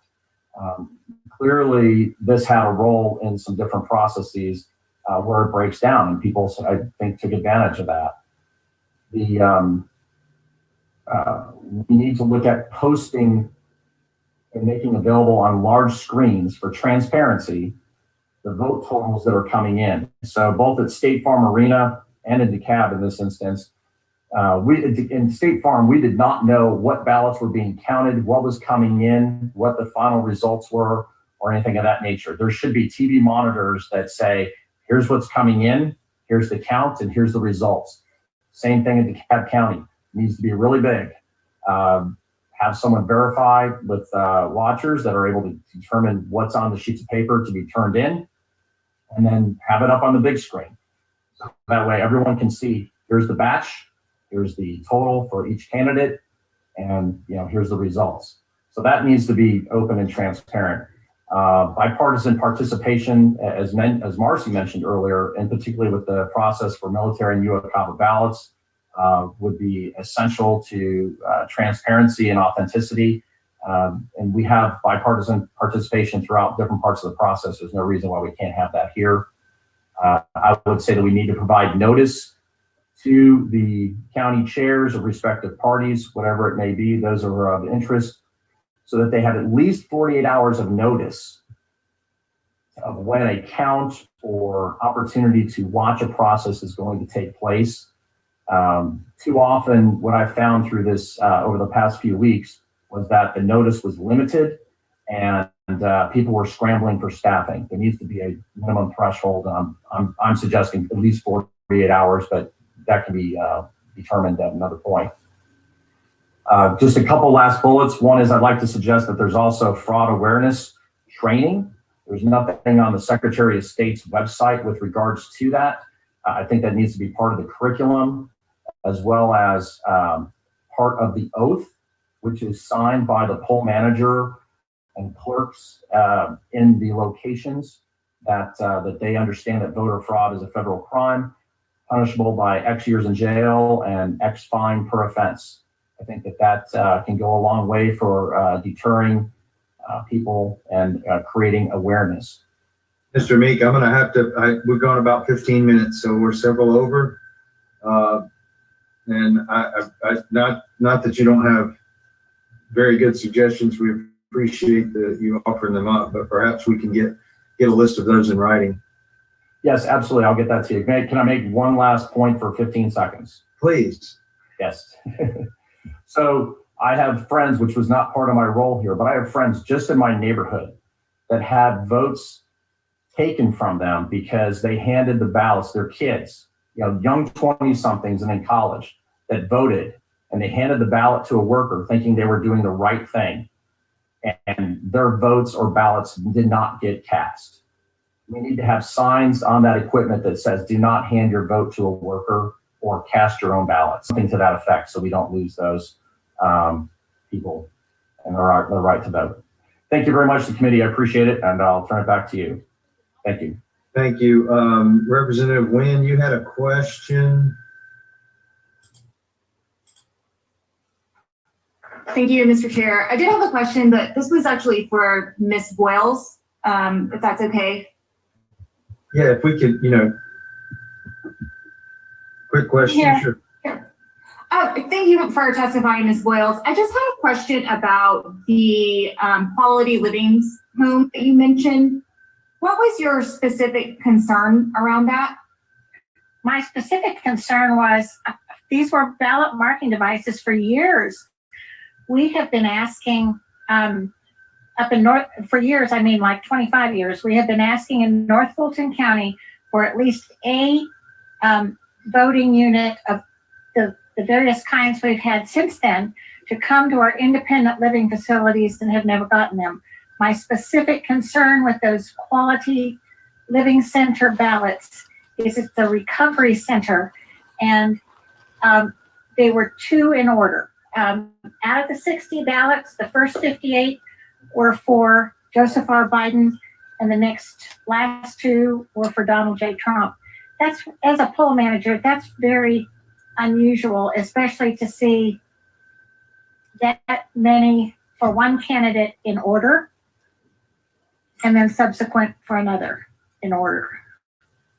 Ms. Boyles, have you personally visited that home? I did just look it up, and it appears that it looks like a senior living home on Campbellton Road, which we know if you look at the statistics for voter turnout in those specific areas, they are overwhelmingly Biden votes. And there are 359 folks that are registered there. So I'm not sure if it was just a feeling that you had, or did you have any kind of evidence to back up No, I have not visited it. I can assure you that I will be soon, but I do have personal evidence where family members of our own have had absentee ballots ordered for them when they have been in a rehab facility, either for a stroke or for a knee repair, and it was voted for them by that person in the facility. I know someone else, just this past election, whose mother had one voted for her. It's just a very large concern for me that it's an area we're not watching, to have people's votes mitigated by somebody else voting for them. I Thank do you. understand that we have laws that enable voters to. Representative Wynn, I'm going to move on to Miss Susie. Right. I'm going to move on to Miss Susie right Have a now. family member assist you. Thank you. Miss Susie, I think you were next, at 3 o'clock. We're 10 minutes behind. I will try to allow some additional time to talk, or Mr. Susie, I'm sorry. I apologize if that's. I wouldn't know what this is. So. Please go ahead and begin, and I'll try to redirect later if we have some time. Absolutely. So just really quickly, I wanted to start off by saying thank you for having me here today. I did speak before the state legislature last week, and it was brought into question the fact that we were not under oath. And I know that someone pretty vocally voiced that we may not have been telling the truth in our testimony. But I just want to point out for everybody really quickly that I do have a sworn affidavit in front of me, and I've sworn under penalty of perjury that the statements that I'm giving today are true, and I will continue to testify this, and I'm willing to go under oath if that needed to be done. So I just wanted to point that out really quickly. I serve as a recount monitor in Dekalb County and in Fulton County. I started off in Cobb, and while there's a lot of issues with Dekalb County, just for the sake of time, I'll be mostly focusing on Fulton County. But I did just want to share one or two quick things in Dekalb County that kind of speaks to the hostility and the tone that was given toward the recount monitors, such as myself. I was at table 18. This was on the 14th, I believe. It was the first day that I went, or the first day of the recount. And I was observing one table. I was there for about 5 minutes. And within the span of 3 minutes, everybody here should be aware of the procedure that the first auditor will call out what the ballot is selected for. Then the second one will confirm it and place it in the respective bin. Well, 3 times in 3 minutes, from 2:09 to 2:12, the first auditor called out and wrongly attributed 3 votes that were supposed to go for President Trump and called them out for Joe Biden. So that happened 3 times in 3 minutes. Now, the second person, the system worked. The second person caught them. But my concern is, does this always happen? Is it always corrected? Because this is just while I'm standing there. The only reason I left that table is because at another table, I was told that one of the auditors was not double checking her counterpart. She was just simply taking them and placing them into the bin. This was table 17. Very quickly, I just want to get through this. I walked over there, observed that she was not. I was told that I'm supposed to mention this to the members of the GOP who were present, and they would pass it along to the election officials. I did so. They spoke to her. I could see them talk to her, and she looking over at me. Well, when I came back around the room again, I noticed that she was still not checking, second checking the votes. As she noticed me coming up behind her, she started to exaggeratedly raise the ballots to her face, but I was satisfied with this. I'm content. All I want is for her to be double checking the ballots. But I noticed as I walked away that she was staring at me as she was being handed more ballots. And so her and other people began to get increasingly aware of me, staring me down, pointing me out, calling their bosses over, stuff of that nature. And so that's, for some reason, I haven't done anything. I haven't touched anybody. All I'm there is to write down, observe, and I'm not even supposed to speak to these people. So I've not even spoken to them. As I came back around the room, I got up behind the same individual and heard her say to the other monitor, the other auditor, and this is a quote, she said, "I'm paid by the taxpayer and this effing a-hole wants to come in here and watch me." Now, obviously she didn't censor herself, but for the sake of being in this meeting, I'll censor that. And my issue with that is the tone, I guess, that she had, and the just overall sentiment towards us. I'm a taxpayer. I'm lawfully allowed to be here. I've gone through the process. I have the letter that allows me to be on the floor. And to see, that the tone that they had towards us. The other things that we noticed at Dekalb County, and we had this confirmed at Gwinnett County. This was, when I say we, I'm referring to me and my brother who also attended. In Gwinnett County, there was not supposed to be any blue or black pins on the table. And in Dekalb County, I think it's tables 27, 28, 29, 31, and 36 all had blue or black pins on their tables while they were handling absentee ballots. So the concern for this is this produces the ability to make an overvote, which very quickly, I just want to say that they were having overvotes, which were already supposed to have been sorted out of Hall C and taken to Hall B for adjudication. This is per Janine Eveler, who is the lady in charge there. Those overvotes were already sorted out, yet they continued to have overvotes turning up in Hall C. So this really begs into question, the potentiality of having the pins on the table with those and us only being allowed 4 monitors. You could change it, but I know that we're short on time, so I just wanted to go on to Fulton County very quickly. I still have this piece of paper right here. And what this piece of paper is it is the letter that allows me to come out onto the floor at the recount. This is allowing me to get up close and personal to observe the counting tables. I still have this letter that's supposed to be surrendered because no one asked who I was. No one confirmed who I was when I got there. There was no security. I simply walked into the basement of the World Congress Center. There was a notepad where I could sign my name if I wanted to or didn't. And there was no one to confirm. And this really disturbing lack of security is very important because within just a minute of me being on the recount floor, and again, this is all sworn to in my affidavit, and I will swear to it again, a man walked up to me. They have runners who are supposed to take the suitcases to the auditing tables for them to count the ballots. They check them out in front of the room. They bring them out to him. So this man comes up to me with the suitcase ballots and he said, "Hey, I was supposed to take these to table 96, but they already have a suitcase of ballots there." He then rolled the suitcase forward and asked me if I could take it. So he's offering me a suitcase of ballots. And with the security in the room, I just want to let everybody make sure it's perfectly clear. Very easily could I or someone like myself who was in that position could have walked out of that room with those ballots. And this is a large number of ballots in that suitcase. So the other question this begs is, why did table 96 already have a suitcase full of ballots when they're supposed to be checked out one at a time? And again, no one here ever confirmed who I was. I had constantly auditors asking me questions as if I was a recount official, asking me what to do with the ballots, how they could get more ballots, asking me questions about ballots. Now, I'm following my side of the rules that I'm not supposed to speak to them, so I would simply put my hands up. But at no point was ever confirmed who I was being out on this floor, being as close as possible to these ballots. And you mentioned Susie Boyles was talking about these pristine ballots. I would like to say I was there while she was receiving one such batch of those ballots, the perfectly flat ballots. And I do have images of those ballots. I have pictures of those ballots that I would be more than happy to share with anybody here who would like to see those. Other things that I was able to document is that there was no, at the front of the room were all these ballot storage, ballot transport cases, I believe is what they refer to them as, were stored. There was a back hall that there was no security. Auditors could simply walk into the restroom. There was exit doors. No one was checking on the comings and goings of anybody. And I know I've repeated this several times, but no one confirmed who I was when I was there. One of the only brief incidences of communication that I had was when they asked me to step away from Susie Boyle's table because we were observing. I don't know what the issue was there.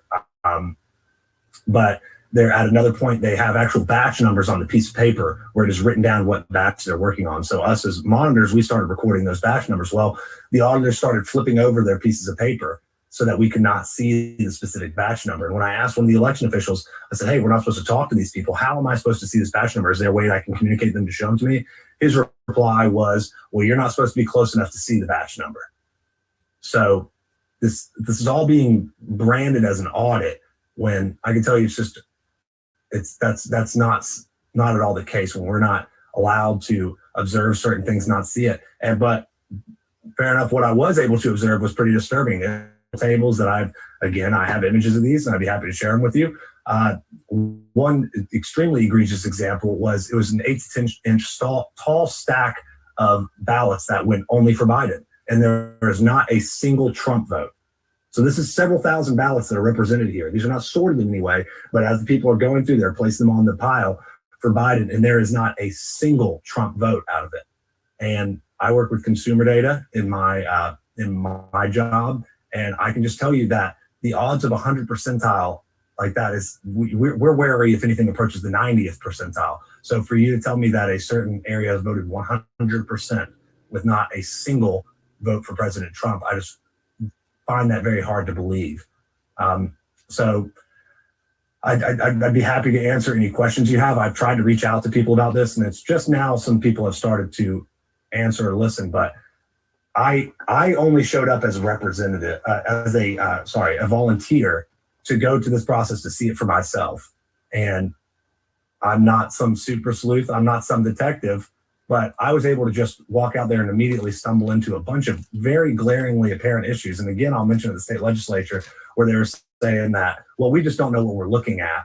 We don't understand how this process is supposed to work. One, I find that a little bit condescending, this whole technocratic, autocratic idea that we are just, the plebeian fools who don't know what's better for us. But I may not work in elections, but I'm not a mechanic. But if your car is billowing smoke going down the highway, I can tell you have an issue. So the people claiming that everything was done above board here, I'm not even going to go as far to say that it was malice. I may have my personal opinions on that, but just the gross negligence, the disdain for the ballots, and how this was all carried out in this recount it's really been absurd, and it's been a shame. Well, thank you, Mr. Susie. I appreciate you being with us today. And you said you have signed affidavits that. Absolutely, and I've got these images that I can actually show them right now, but I don't know how you guys would feel about that. But I actually have the pictures of Susie Boyle's ballots that you can see. They are flat ballots. Please forward that on to us so that we absolutely can make it available. And thank you again very much for coming. We will probably like to hear back from you at some point in the future. Hey, I'm ready to talk. Whoever wants to talk. I don't see any questions, so we're going to move on to Mr. Luke Martin. No questions. Oh, Representative Turner. Thank you, Mr. Susie. Absolutely. You said just toward the end of your testimony there that people are just now starting, but you didn't specify who, as far as getting back in touch with you regarding some of these issues. No one from the Secretary of State's, if that's what you're trying to ascertain from that. No one in an official capacity has really reached out to. Just some people have been interested in hearing the story when I was called to the state legislature, but nobody in an official capacity has reached out to take my affidavit, my concerns. Did you have any executive branch interactions with anyone? Did you complain to investigators, or have you contacted the Secretary of State's office to issue your complaint? So I've called several of the numbers that I was told, and I've emailed my affidavits, my complaints to a lot of people, and have had no follow-up. Among those, a lot of people, I'm sorry for being very specific. Among those, a lot of people were the Secretary of State's office? The Secretary of State, I was never given access to that, but I know that my complaint was passed along by someone, supposedly. I spoke to several GOP people as well. Thank you, Mr. Susie. Mr. Martin, in Floyd County, are you ready, sir? Yes, I am. Thank you, Mr. Chairman. Good afternoon, members of the committee. My name is Luke Martin. I am the Floyd County Republican Party chairman.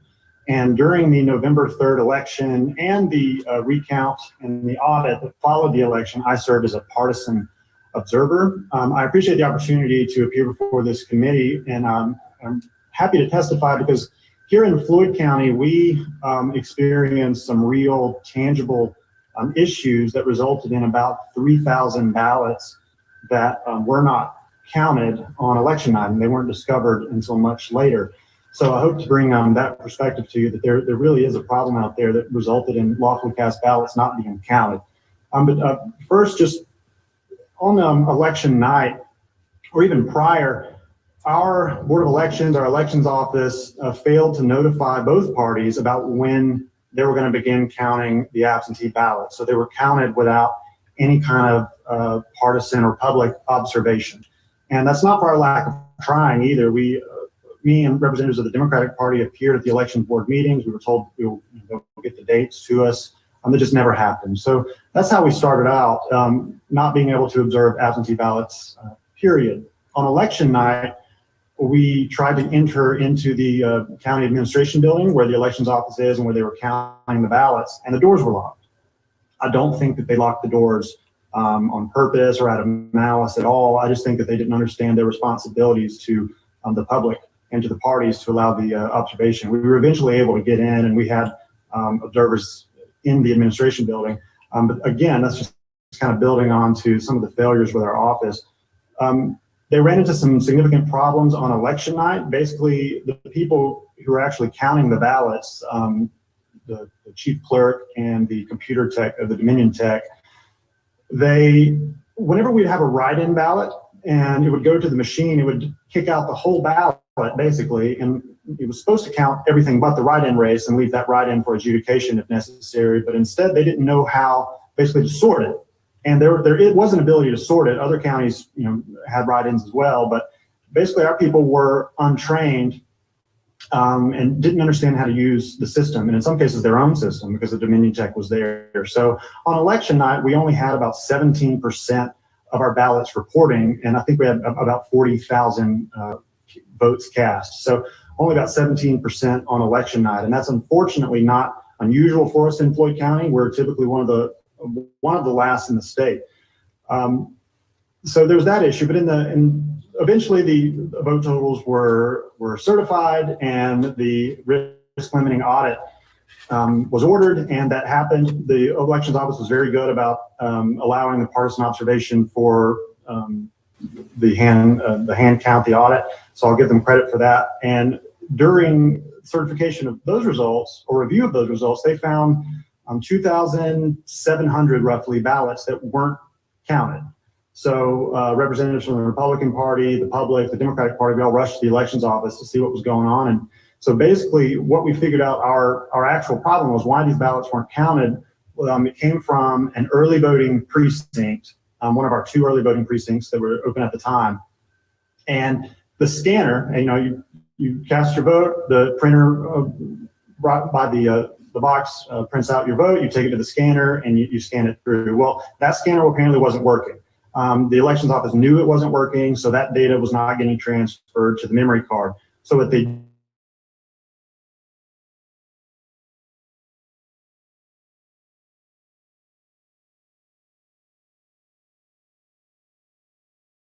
scan those ballots. We still don't know if someone just forgot to scan half of them, a human error, or if they were scanned and then somehow not counted in the system. We're really not sure. We weren't able to figure that out. But basically, yeah, they weren't counted. The risk limiting audit, the hand count, discovered that. So what we did was the Secretary of State's office allowed us to recertify those totals with the appropriate amount. So we did that. Thankfully, those were caught. But we ended up with another problem during this recount. Just a few weeks ago, we discovered that in the risk limiting audit, they counted 300 ballots twice. And so the certified totals we got wrong twice, both times we certified it. So basically what happened was we had 2 early voting precincts. As I said before, there was a box of those paper ballots.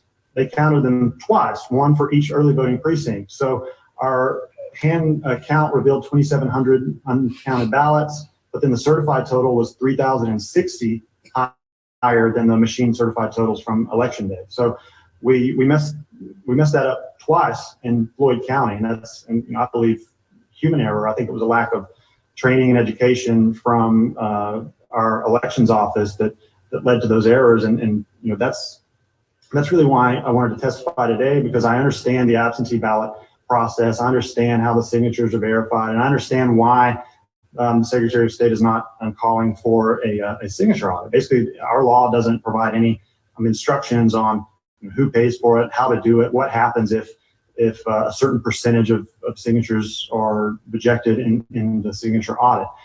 So what I saw on election night, the audit, the hand count, and in my dealings with the elections office was that human error can lead to some serious problems. It led to roughly 3,000 uncounted ballots. And unfortunately, those same people who did that are the ones responsible for the final tabulation of the signatures. When the absentee ballots come in, they're the ones verifying it.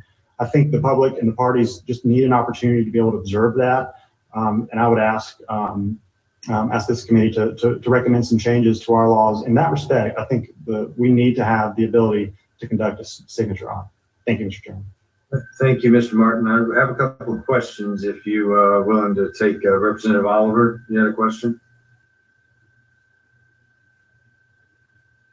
Yes, Mr. Chairman, thank you.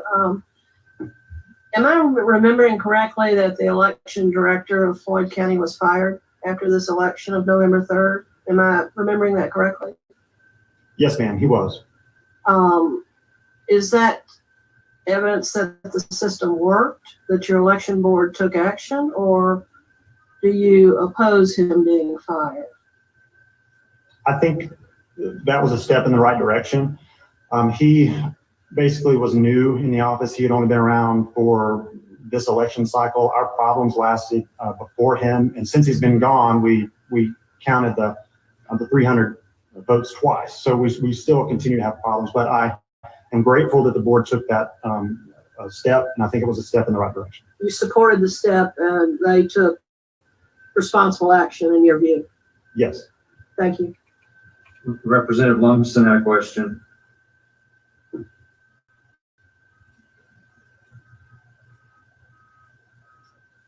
you still have a question, Representative Lumsden?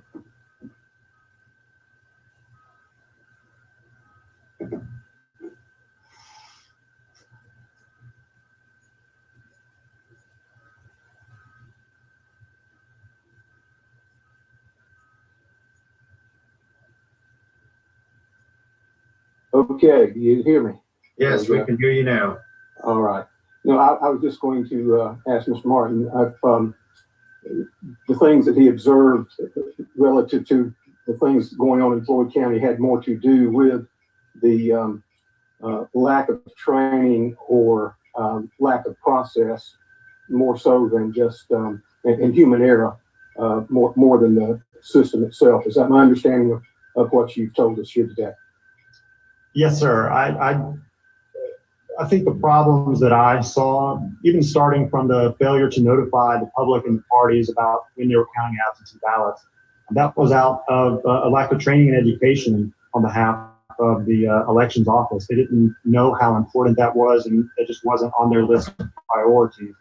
I think on election night, when they were trying to sort out the write-in issue in the computers, because they didn't know the settings basically to check. So they weren't trained on that. I know for a fact, because I was there, they tried to get in touch with the Secretary of State's office that night. I was there when they were trying to call them. They didn't receive any help in troubleshooting that issue on election night, so it wasn't resolved until later. But yes, sir, I'm Representative Lunston. I believe that our issues in Floyd County are a result of the lack of training and education in our elections office. All right, thank you. All right. Thank you, Mr. Martin. Appreciate you being with us today. Going to move on to Mrs. Giddens out of Ware County, another poll watcher. Ms. Giddens, are you with us? I know you were having some technical difficulties. It looks like maybe we need to, can we unmute her?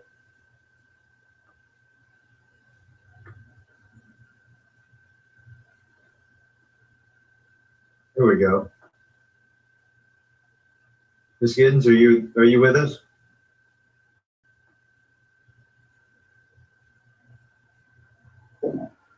Okay, yes, Deborah Giddens, that's from Ware County. Are you able to hear me now? Yes, ma'am. Please, thank you for being with us.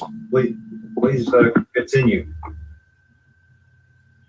Well, in Ware County, I'm the secretary of the Ware County Republican Party.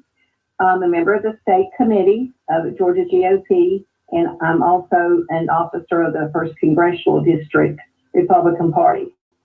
And I have been a poll watcher for early voting for the November 3rd general election, and I also was a poll watcher on election day. In Ware County, a number of Republicans have had concerns about whether or not all the signatures on the absentee ballots were verified. And in the conversation when I've been down at the Board of Elections office, because I was there many occasions, that's primarily where I worked during early voting, I chatted with the supervisor about were the signatures being checked. Well, I never really got a straight answer, but on Wednesday, December 2nd, which was well over a week ago, I had a meeting with the Ware County Supervisor of Elections in his office down at board. And so I asked him whether or not, and I wanted to know for sure whether or not all of the signatures on the absentee ballot for the November 3rd election were checked and verified. And so he stated to me that most all of the signatures were checked. And he stated that sometimes they really got behind because they had a lot of people in line to vote for early voting. And then like the post office would deliver a large number of ballots all at once, and they got behind and they weren't able to check all of them. So, my issue and my concern is that the checking and verification of the signatures on the absentee ballot. So, be open for questions if anybody has a question. It was my understanding that all of the signatures are supposed to be verified, but in my county, just most all of them were. Any questions from committee members? I'm not seeing anybody. Ms. Giddens, thank you for being with us today, and thank you for being concise and with your testimony. And our numbers, I assume, are certified by now because we got different numbers every time, each of the 3 times they were counted. Election night, the hand count, and then the machine recount. But I think all of that was, I guess, reconciled, and the numbers should have been turned in for certification at the Secretary of State's office. Well, all right. Well, thank you again. Did you have anything else to add, Ms. Giddens? Thank you for allowing me to speak today, and I'll be glad to answer any questions at any time if there are any questions. And thank you for allowing me to speak. Yes, ma'am. Thank you. And we'll circle back up with you if anybody does present any at a later date or later today. I believe next is Miss Jan Barton out of Dekalb County. Ms. Barton, are you on?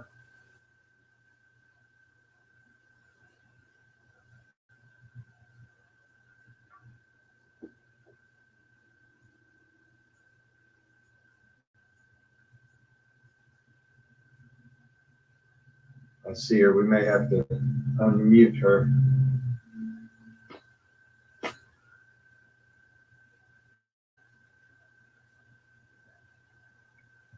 Ms. Barton? Oh, hello. I apologize. I thought I was unmuted. Here I am. Thank you Technology so much. can mess us all up sometimes, zooming in. So thanks for being with us. And you want to tell us a little bit about your situation? Yes, sir. Thank you for this opportunity.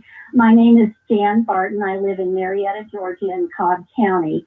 I was an observer for the recent recount. I'm here today to testify that our voting system is broken, and I appreciate the opportunity to tell my story. I will briefly cover 4 personal examples of why our sacred right to vote is in question. And I must say the very idea that Georgians are expected to use the same flawed voting machines and flawed process for the runoff election and any future elections is unreasonable and a threat to secure elections. I have 4 points. Number 1, the objectionable activities that happened in Cobb County, including the shredding of white privacy envelopes for absentee ballots. I had an email from Cobb Election Director Janine Eveler confirming that was quote unquote all that they shredded, that no ballots were shredded. However, the white privacy envelope is part of the package of items required by Georgia law to be saved for 21 months after an election. Otherwise, how can we be certain each ballot arrives in the mail rather than by some other devious means? The election director's first statement appeared in East Cobb News on November 20th. The shredding activity occurred on November 18th. The timing of shredding alone did not make for good optics. Why then? Number two, I was an observer of the second recount, the rescanning of ballots in Cobb County on Tuesday, December 1st. We were not allowed to be close to the tables. I think the closest one to me was about 10 feet away. At 2:39 p.m., I noted this in my notes, I observed a very flat, perfect stack of what I was told were absentee ballots with no folds being scanned.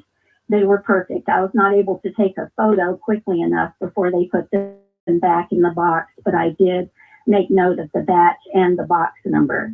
If election workers have nothing to hide and everything is perfectly above board, why are observers kept so far away from the activities and not allowed to ask questions?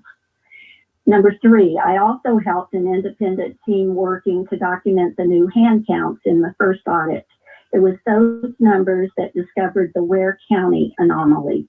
Many volunteers and many hours went into efforts to protect our votes.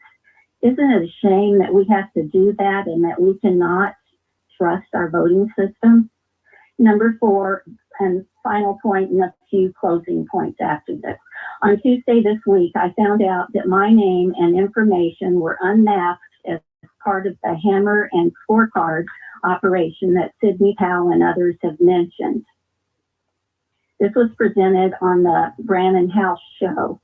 Dennis Montgomery is the brilliant guy who created Hammer and Scorecard to protect American safety.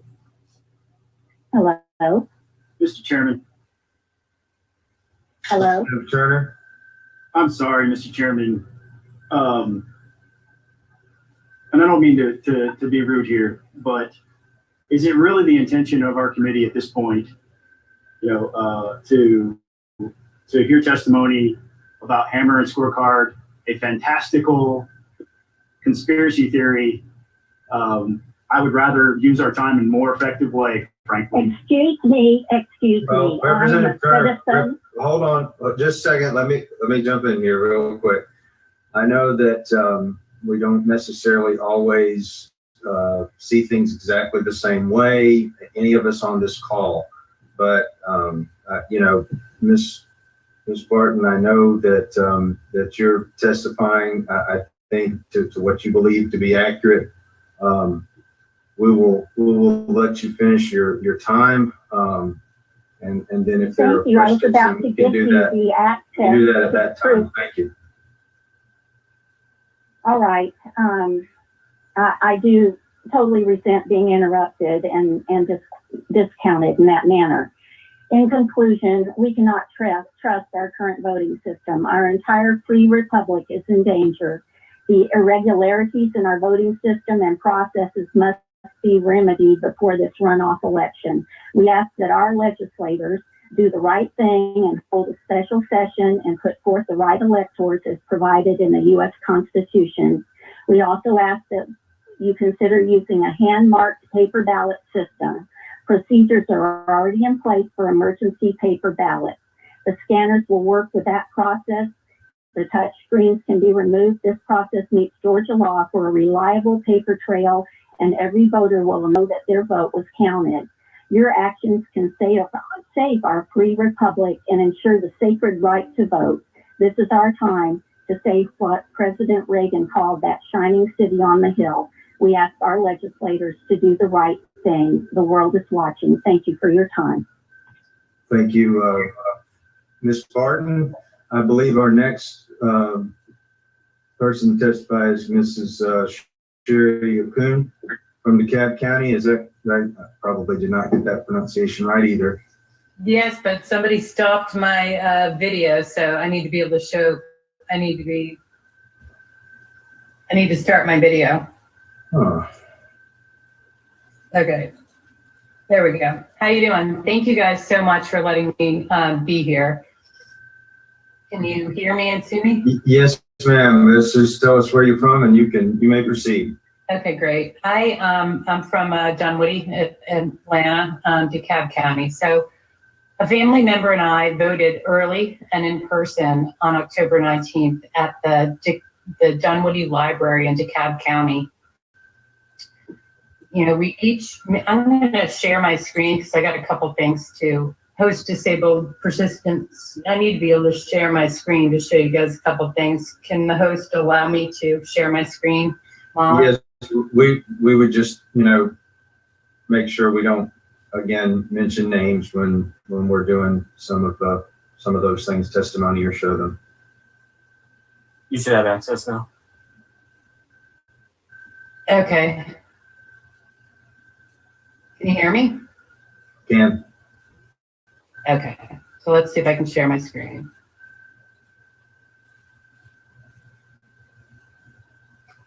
That's not what I wanted to show you. Okay, so when we voted early, we voted on these touch screens, just like you're seeing here. A piece of paper came out, and right after that, a poll worker said to me, greeted us and looked at our ballots, and he said to me, "I'm sorry, I don't need to be looking at who you voted for, even though it was showing right on the top of my screen. Right on the top of my piece of paper ballot, but I need to see the QR code on top of it to see which scanner to send you to."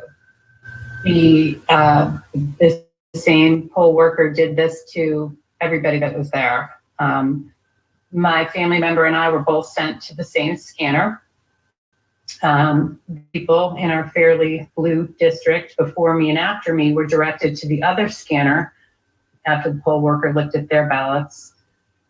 We both voted for Trump. They probably didn't. I attended the Sidney Powell rally at Wills Park last week or whenever it was, and I got up and asked the audience, hundreds of people were there, if anyone else had had this experience, because one of the congressmen recently told me it was illegal for them to be looking at my ballot. And many people, I'd say 1 out of 20 raised their hand. Many people came up to me afterwards and said that it happened to them. A woman told me that she took her 85-year-old mother to her precinct, and it happened at her mother's precinct where they looked at the top of the paper to tell them which scanner to use. But it didn't happen at her own precinct because there was only one scanner. So after I spoke at that rally, several of my friends, some of which are from Dunwoody and voted at the same place that I did, the Dunwoody Library, texted and called me and said, yeah, that happened to me. It was very strange. So, it's illegal, and there must be good reason for this. I strongly encourage every one of you, and I hope I don't get cut off here because this is factual information. I encourage every one of you to look at the Democracy Suite ImageCast Central User Guide, May 31st, 2019, on the Secretary of State's website. It is right here, okay? This is it. And you will notice that on page 18, it instructs users how to re-zero the tabulator to, quote, clear the scanned ballot results and remove all processed batches. Chapter 4, page 24, right here, is entitled Poll Worker Mode, and it allows Dominion workers to set the scanners to either accept, this is, quote, accept or discard batches, end quote, while it's running, which kind of sounds a lot like what may have happened in Floyd County, and we don't know how many other counties. So page 25 and 26 instruct users how to manually discard batches. Are y'all there? Can you hear me? Yes, ma'am. Yes, ma'am. Okay. We've got you. Okay, good. So I want to continue. So with the batches,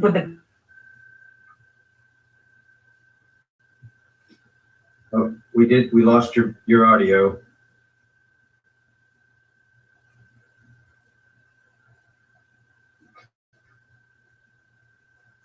We lost your audio. down to the bottom. were emptied without following procedure, chain of custody, and that the ballots, which are basically pieces of paper with our pics on them but no signature, were taken out. The ballots that were taken out were not labeled or locked, and some of them were stored in unmonitored warehouses in Fulton County haphazardly.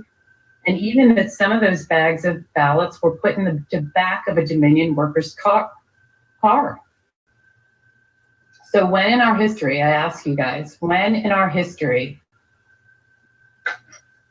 has a voting booth company been present at our polling places, let alone managing them and holding power over these election officials, staying after they have left for the night in our townships, our cities, our counties, and all across the states in America? When has that ever happened? Never. And how were the Dominion friends, I heard people testify to, Dominion friends and family allowed on site in our sacrosanct voting process to quote unquote help? So now I'm going to move on to something else. There was illegal curing of ballots occurring after the election. Let's go to Gil Freeman's, well, let's go to this real quick. Gil Freeman at Gil for Georgia posted this on November 4th. 40,000 rejected vote by mail ballots in Dekalb County need to be cured by Friday, or they will be tossed, mismatched signatures, etc. Now, when you look on he deleted this tweet, but if you look up online on factcheck.com, they say it's not true, that didn't happen. Well, here's Gil Freeman's Twitter page, live Twitter page right here. So we go to November 4th, and look at what we have. We have him saying, help voters over the next few days to cure their absentee ballots and provisional ballots so that every vote is counted. We're recruiting canvassers. So you click on this, and look where it takes you.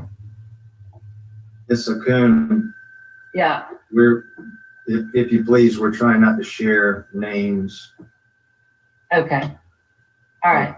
Thank you. But I need to show you this because it's very important.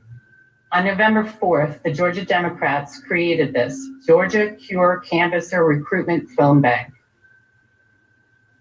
Help us recruit Cure canvassers in Georgia.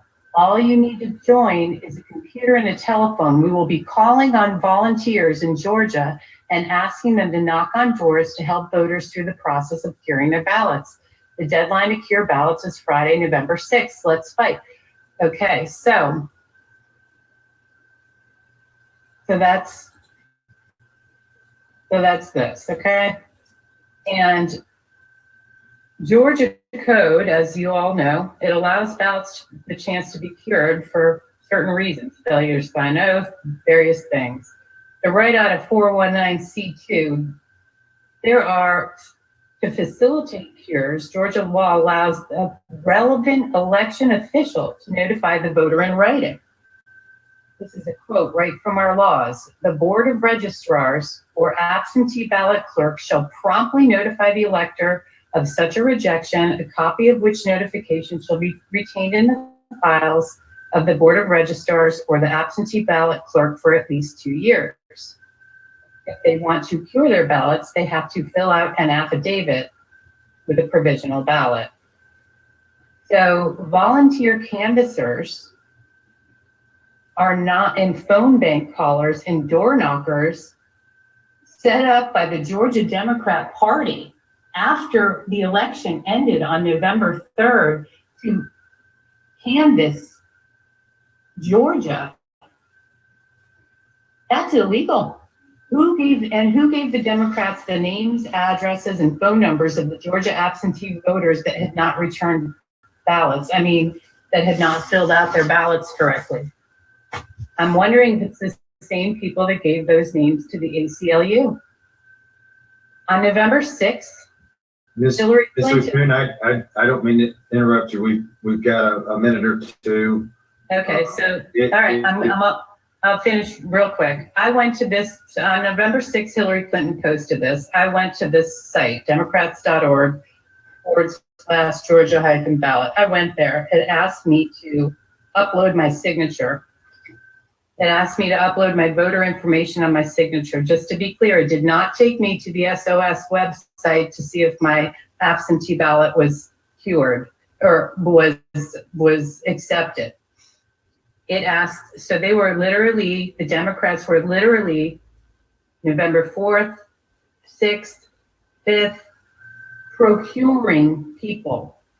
I know people who went to this site and uploaded their signatures, and there's nothing in Georgia law that allows for an electronic upload of signatures to cure an absentee ballot. It's affidavit only.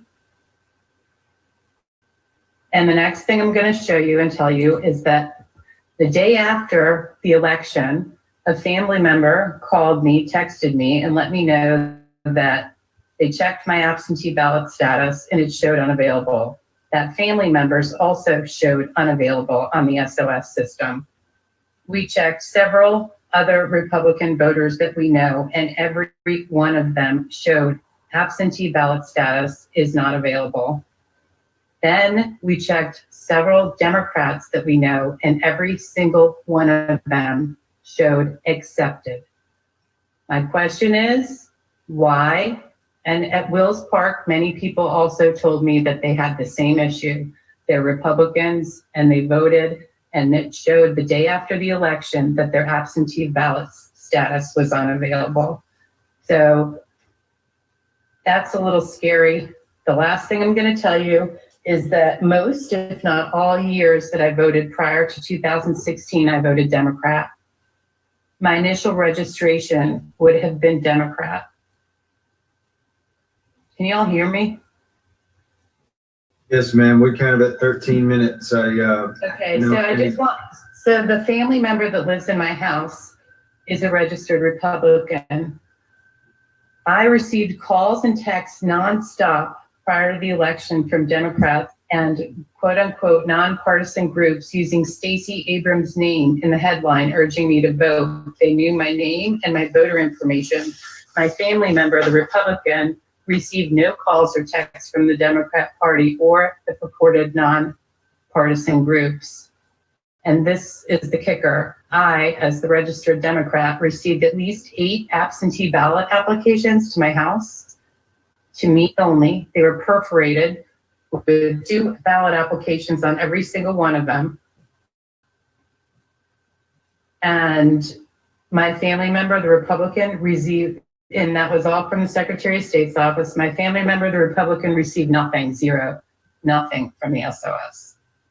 And that's it. That's my testimony. I'm sorry but you guys, I mean, the Georgia Democrat Party created a canvassing group to knock on doors after the election to cure ballots, to make phone calls, and that is illegal.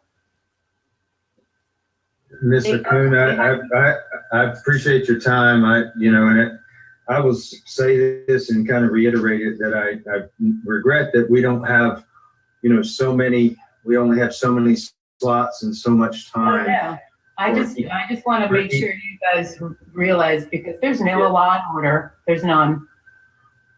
Right. So we got Mr. Joe Sapp with from Pulaski County. Mr. Sapp, are you with us? I am Representative Blackman. Can you hear me? Yes, sir. Yes, sir. You're welcome to proceed. Okay. Yeah, I was asked to get on the call today, the meeting, to discuss a phone call that I had several days prior to the election. I'm in the physical therapy business, and anytime that I get a number from a restricted, call from a restricted number, I answer it, because more than likely it's a physician with some concern or whatever. So I answered a restricted call, and the lady proceeded to tell me who she was with. I couldn't remember the name of the organization. And she called, she said, "Is this Joseph?" And I said, "Yes, this is Joseph Sapp." And she says, "I'm calling to see, we noticed that your absentee ballot has not been received yet." And I was, at the time, I I knew that I had not requested an absentee ballot, but I put two and two together that my son, who is also Joseph South, that lives in, he's a senior at UGA, she was referring to him, and she says something to the effect of Athens, and she says, have you sent your absentee ballot in yet? And I said, correct. Yes, as far as I'm concerned, they should be receiving it. And she says, well, if it hasn't been sent yet, she said, I'll be glad to send a representative by to get that ballot from you and put it in one of the drop boxes if you're unable. And at the time, I didn't think anything about it. I just said, no, it's no big deal. We got it covered.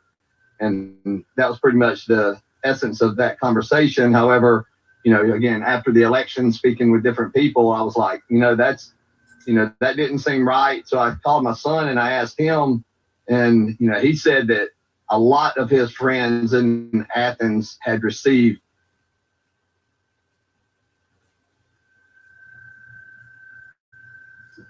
Mr. Sapp, your audio went out.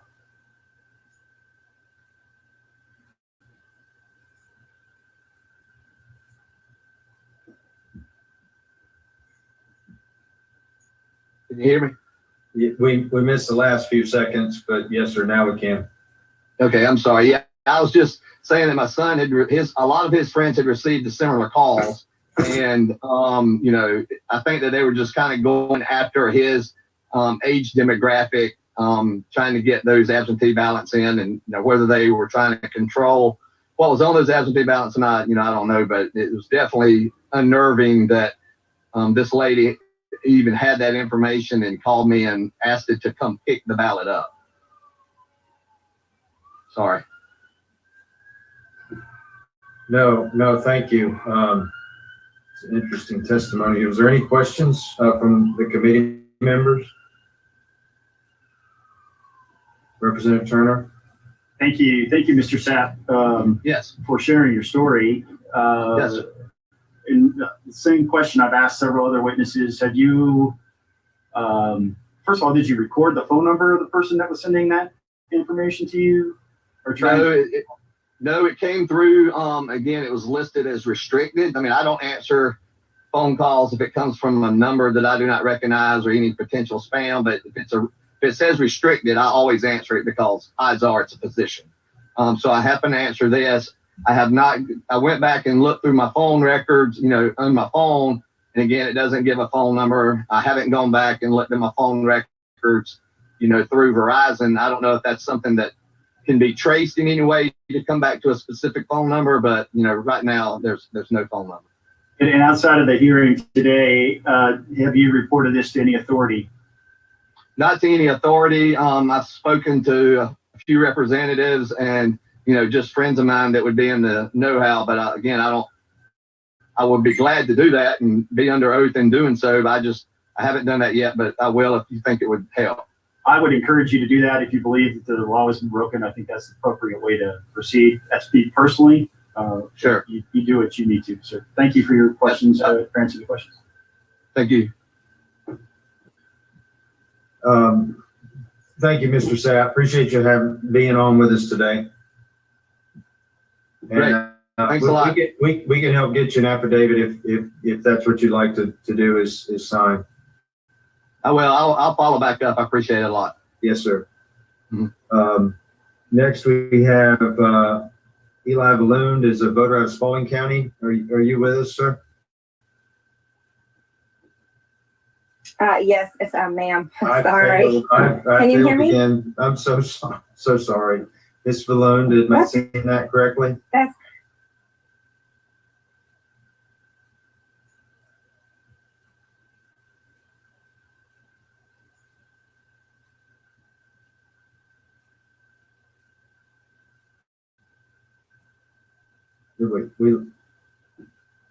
Did I do something or we lose? Can you hear me now? Yes, good now. Yes, ma'am.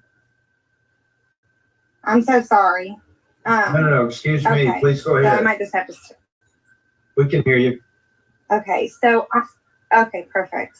On November 3rd, election day, my husband and I went to vote. And we actually had to go to 2 different locations. I went to the senior center, and upon arrival, we got there, and we were told that all of Fulton County's system, I guess, I don't know, electric system, or their system went down. So we were told that we had to fill out a provisional ballot, which was fine at the time, or it seemed fine at the time. I mean, I thought it was a little interesting, but no surprise. So so we did that. And then my husband, he had to go across the way to the Lutheran church. And once he got there, he said the system had gotten back up. So he did it electronically. And I had gone to check my vote, kind of similar story to maybe some other people. Check my vote on the GA, check your status. And it doesn't show that I voted. So, nor my husband, nor a lot of other people that I voted on election day in Spalding County. So, but other people who had voted, because I had checked a lot of people's ballots, they'd asked me to because I was curious. So, like some friends of mine and like a mother figure, and all their statuses showed that they had voted and that their, vote had been counted. And still to this day, my vote doesn't show that it's been counted. So I have been in contact with my local representative quite a few times to really just to find out, like, how do I find out if my vote counted or my husband's vote counted? I did call the elections office probably every 3 or 4 days to check. They told me the day after, 2 days after maybe, election day, that it was going to take them 14 days to get any sort of information, or that my vote would be posted, which it still has never posted. So, so I don't know. I'm still kind of looking for answers. I'm not sure that my vote has been counted still. And also, subsequently, my mother was here from Florida, and I used to live in Florida 5 years ago. She said, because now I have been receiving absentee applications for the runoffs and receiving like 2 and 3 in the mail here. And my mother was up here visiting us because I just had a baby.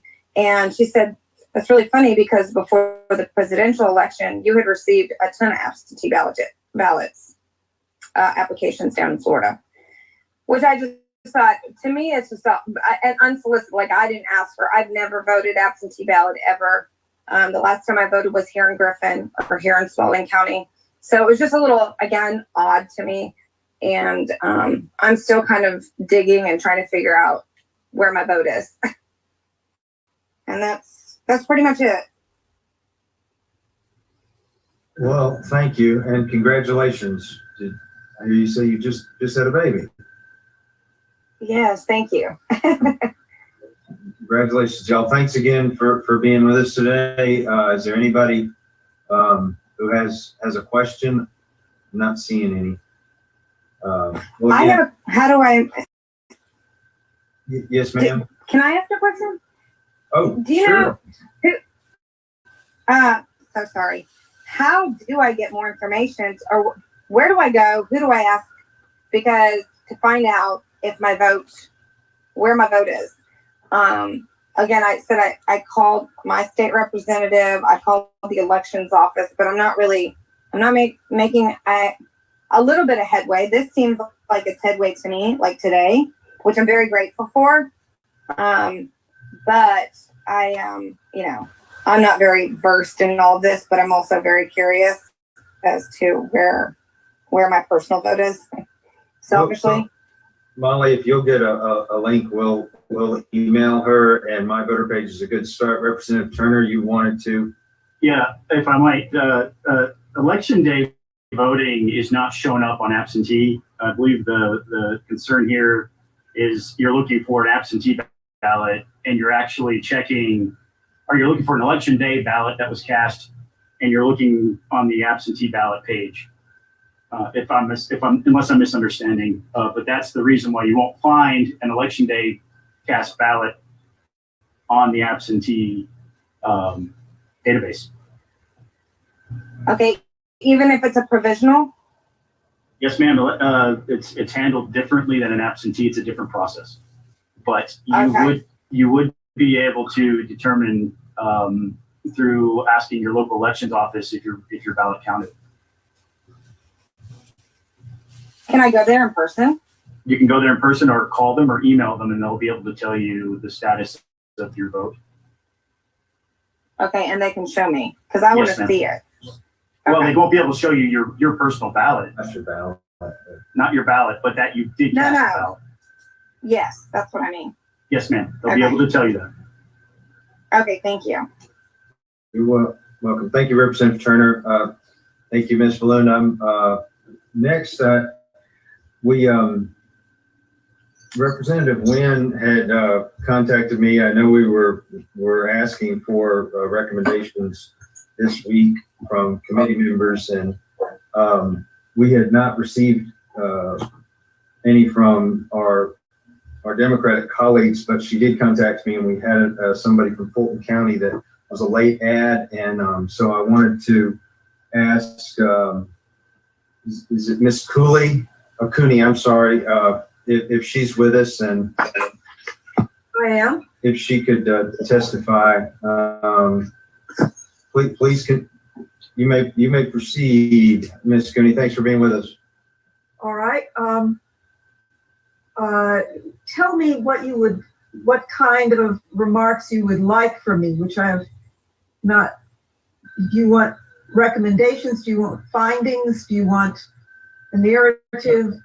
Well, if you want to just tell us, first of all, who you are, maybe what kind of, if you're a poll watcher, if you have some election experience, worker or volunteer, and then maybe if you witnessed anything or had any testimony that would be, relevant to anything we might want to look at moving forward regarding fixes to our current election law. All right. My name is Mary Carol Cooney. That's a double first name. And I am the chairperson of the Fulton County Board of Elections. I have served in that capacity for just shy of 7 years, and this is my second presidential election that I have conducted as chairperson. I do not have any firsthand knowledge, that is to say, things that happened to me or that I have personally witnessed comparable to the other speakers that I have heard within the last hour. So there are two things I could tell you, and you can tell me if you are interested in either of them. And one of them is what my board is doing or prepared to do about similar complaints that have, and other observations that have been made to us this morning at our monthly election board meeting and in the recent past. I can tell you about that, and I can also give you a reason why I'm not going to be very satisfactory, but what I think we have to keep in mind about what fixes to make to the system. Now, I will assume you will just let me speak. So Yes, you ma'am. can cut me right out. Yes, ma'am. I listened to our own public comments this morning, and I read many emails that we also received concerning the conduct of the November 3rd elections. I read and heard concerns about alleged illegalities, lax practices, insecurity of ballots, and some specific things like suitcases of ballots hidden under tables, water leaks, counting ballots without partisan party observers being present, and lawsuits that have been filed. We take those seriously. I take them seriously. What can we do? We want to know what was wrong or lax or negligent, and at least ensure that going forward, these things are fixed and will not be repeated. But what we need to do in reviewing what happened that was bad is to review it well. A fundamental principle of investigations and of democratic government is that you don't investigate yourselves. What you get if you do that is what's called measurement bias. The person taking the measurement has a bias one way or another, and it does not do well for an impartial conclusion. A local government agency is not authorized or compelled by law to issue subpoenas, compel testimonies, cross-examine witnesses, issue rulings, or impose penalties. The Secretary of State's office is. Routinely, after any election, the Secretary of State notifies my board of alleged misfeasance, nonfeasance, or neglect. We appear before them and we either enter into a consent order or tell them that we want to have a trial. We do not have the authority or resources, and we certainly have nobody on our staff who is designated as an investigator to do what would be required to do it well. I'm reluctant to undertake what cannot be done well. Given this determination by me, I made inquiries of the Secretary of State's office and spoke with their chief investigator, as well as with members of our staff who have been questioned by either the Secretary of State's office or the GBI. In speaking with the Secretary of State's office, I learned that they are conducting 250 investigations right now, only a very small portion of which pertain to Fulton County.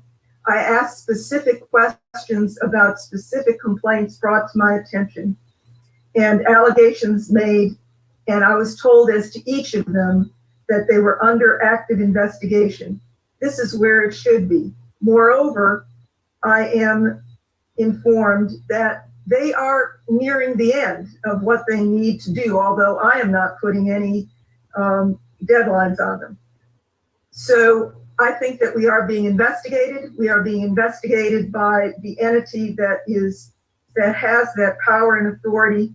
And I will also tell you, based on the discussion among members of my board, that this should and will not be where the matter rests. My board put me on notice this morning that whatever happens will be immediately shared with the board, and we will make up our minds as to what we need to do. We want the, I also, as board chairman, at the end of the year, think about what our board needs to do better in the coming year. And I thought about undertaking that discussion. And at this year's end, I came up with a couple of things that will make us perform better. One is to have elections without brand new voting infrastructure and software, which is what we had this year and with which we had considerable difficulties. I would want us to have elections without a pandemic. This really was an obstacle for us. You may have heard that we actually had staff members die, and yet their compatriots went right back to our offices and kept working. Nonetheless, it very much slowed us down.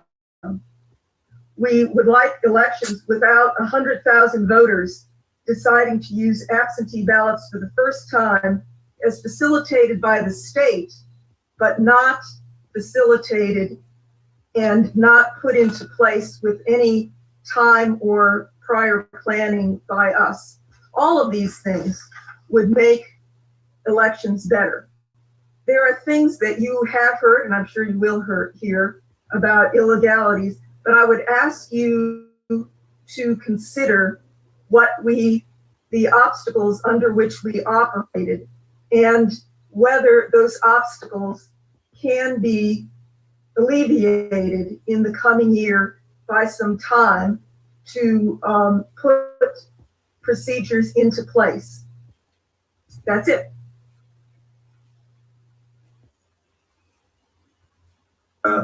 Thank you, Ms.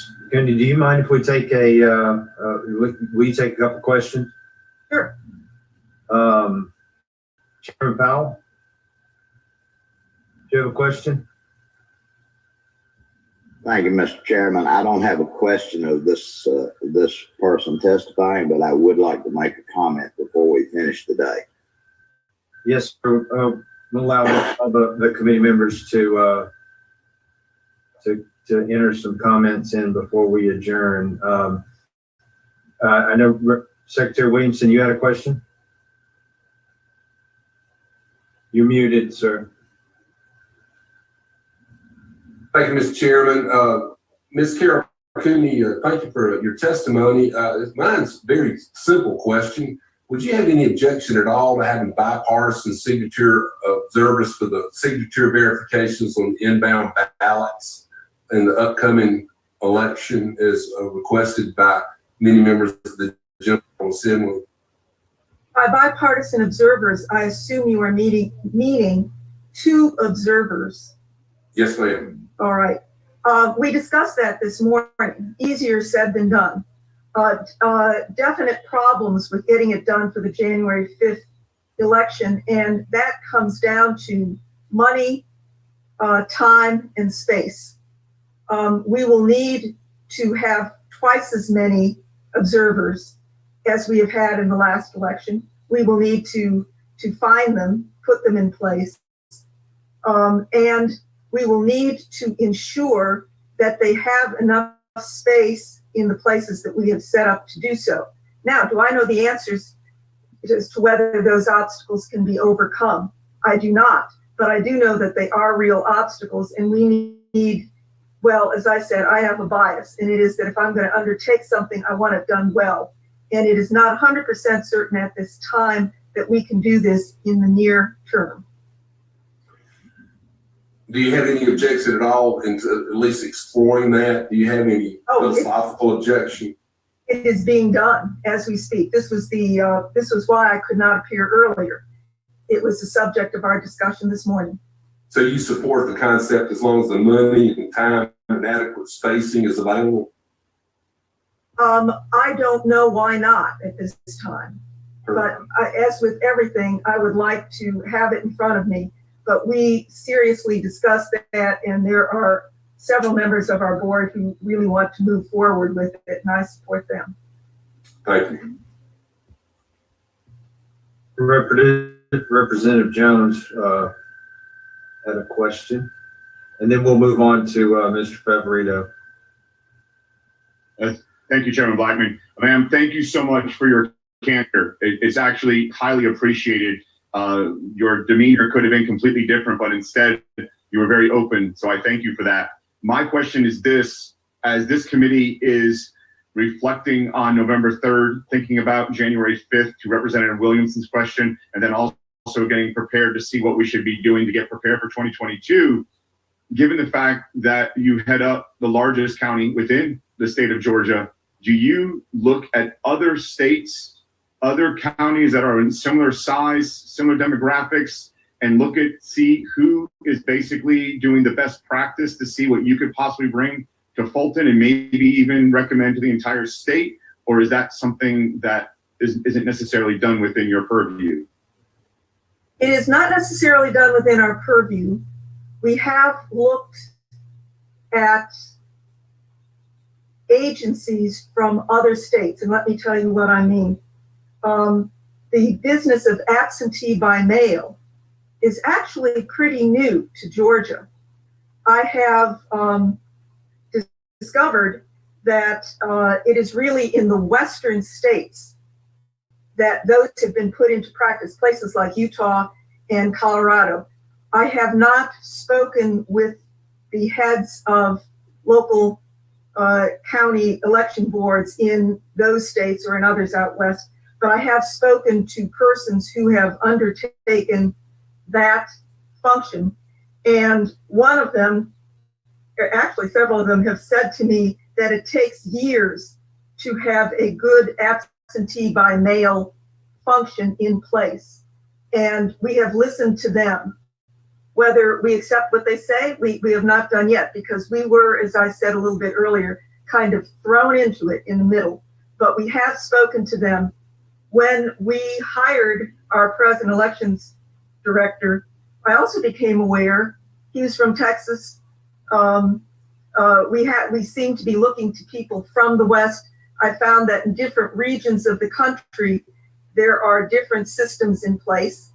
And we hired him because at that time, Fulton County and the state had hardly any early voting. So we addressed early voting. I think we've got some great early voting this time. We are going to have 30 early voting locations on before the January 5th election, plus buses, which you may have heard of, RVs to go where there's a specific need, plus outreach places. We're going to have 38 drop boxes. We're going to cover that. But there are other things that we don't have. We are aware. I told my husband this would happen, and I am sorry. And we do know some things, but not anything I can tell you definitively or conclusively that we have learned that we will adopt. We only know them. Thank you. And if I could just ask, notwithstanding the K-9, if you don't need to answer an email to the chairman would be perfectly fine. But what I'd love to get is just a very quick answer to these two things. One, you just mentioned 35 plus boxes. Are they all being under video surveillance? And two, could you please ask Fulton's attorneys under which part of the code section are the buses authorized? And if you could just get that, again, I don't want to take too much time. Easy answer to the second one. I don't know how the two outreach buses are authorized. Really, outreach RVs, they're very big.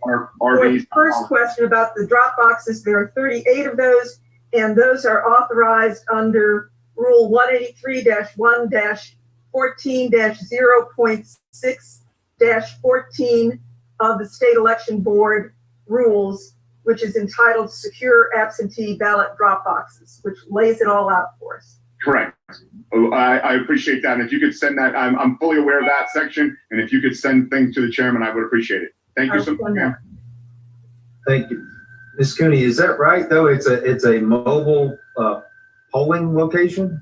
It is a mobile polling location, and we have two of them, and we can use them for well, we have two things in mind. One is if there is an emergency, and we do have emergencies. We do have sewer backups in polling places, things like that.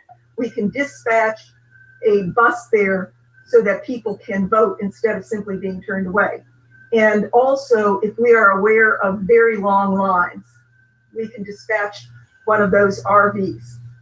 I have not actually voted in one, but I've seen one in operation at Morningside Baptist Church in Midtown, and it was functioning beautifully prior to the November election. Representative Wynn and Representative Oliver have asked to ask questions. Representative Wynn, you had a question? Yes, thank you, Mr. Chair.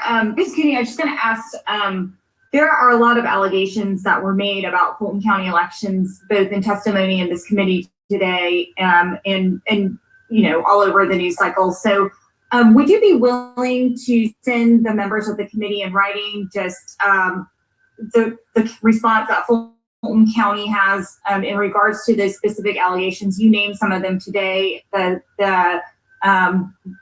water break, the disruption of counting of the ballots. But specifically, if you're able to answer one question for me today, one of the allegations is there were truckloads of fake ballots that were added to Fulton County's election result. Can you respond to that allegation specifically? I just spoke to you about my reluctance to do so when somebody with credentials has undertaken that, and I know that specific question is under investigation by the Secretary of State's office. I think that it is nearing conclusion.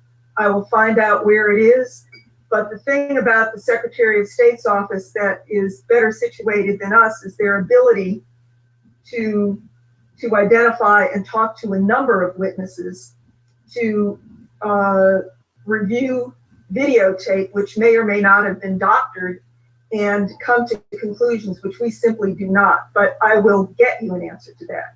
I hope that is sufficient. Thank you. Representative Oliver. Thank you, Mr. Chairman. I just want my friends on the committee to know that Mary Carol Cooney has a long civic career, president of the League of Women Voters, senior counsel to the city of Atlanta for decades. Mary Carol you're aware that there's an existing court order on review of exact match signatures. And as a lawyer with a whole lot more skill than I, you would recognize that we could not change the terms of that existing court order in any way. That's correct. So the discussion about exact match signatures reviews really can't go forward until that court order is somehow amended, which of course cannot happen before January 5th. Secondly, changing the rules about review of exact match signatures would create a different set of circumstances for some voters than other voters, an equal protection argument that you would be nervous about, I'm sure, if the rules were changed. I think that's called leading the witness, but I will Yes. accept that. No, I think that is correct. And I made a notation when Representative Jones said we're here on November the 3rd talking about an election on January the 5th. No, we're here on December the 10th talking about an election that starts on December the 14th. In terms of what we can do to change things, that is not very much at this date. We would certainly want to have all of our staff trained to do whatever a court or any other entity with authority like the State Election Board has told us to do. And I will say, having received some last minute orders or rules, that it is very difficult for us to get to the entirety, and sometimes as many as 2,000 employees, to get the word to them in time to make a meaningful difference. So we appreciate I appreciate our looking at a horizon other than January the 5th. Thank you, Mr. Chair. Thank you. I would imagine we'd probably have more questions for you at some point, Ms. Cooney, but our time is short and have some interest in the county there and what you chair. So thank you for being on with us. Mr. Favorito, you and Mr. Cross are last, and I'm gonna turn it over to y'all. If you don't mind, please be as concise as you can. The hour's late. I know we've been here a long time, and I know y'all have waited a while as well. So, Mr. Chairman, thank you for need to share my screen, and it's disabled. I just reiterate, we're asking folks not to show any names. Should have access to share your screen now.